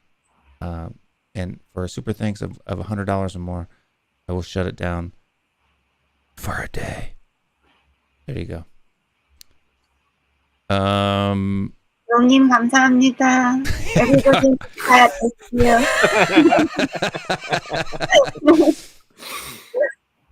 But folks, we will be back here Thursday night after the Arsenal match for our next THFC rants. I was going to do it too, and people let me know if you want. Comment down below on this video after the fact, after we kill the stream. If you'd like us to kind of do like a predict the Prem on Friday nights, I'd like to do kind of like a Spurdict the Prem on Friday, where we basically look at like the top 5 or 6 games of the weekend, and maybe not so much Spurs stuff, but other stuff. But thank you very much to all the people that super chatted and super stickered, Goguma being the vast majority of that. We always thank her for doing that. And everybody else, Spaceman was out there, Aaron was out there. I'm sure there was somebody else that I missed too that had one. Let's see. Aaron, Goguma, Spaceman. Jay Vader, you're in the house. Thank you very much, Jay Vader. And that's all I can find on my chat for now. But Folks at home, thank you very, very, very, very, very, very, very, very, very, very much for watching the show. We'll be back Thursday after, if Bob goes in the wall, we'll be here after Bob goes in the wall, probably around 9 p.m. Eastern time, 10 a.m. Korea time, right? I think he said he's not doing it. I think when I was watching a stream earlier, I think he said he was not going to do it. Yeah, I thought he said he was going to do it on Thursday, not on Saturday, but unless he changed his mind after I left. But anyways, folks home, stay strong, stay Spurs, and we will see you guys next time. Come on, you Spurs. That's not the video.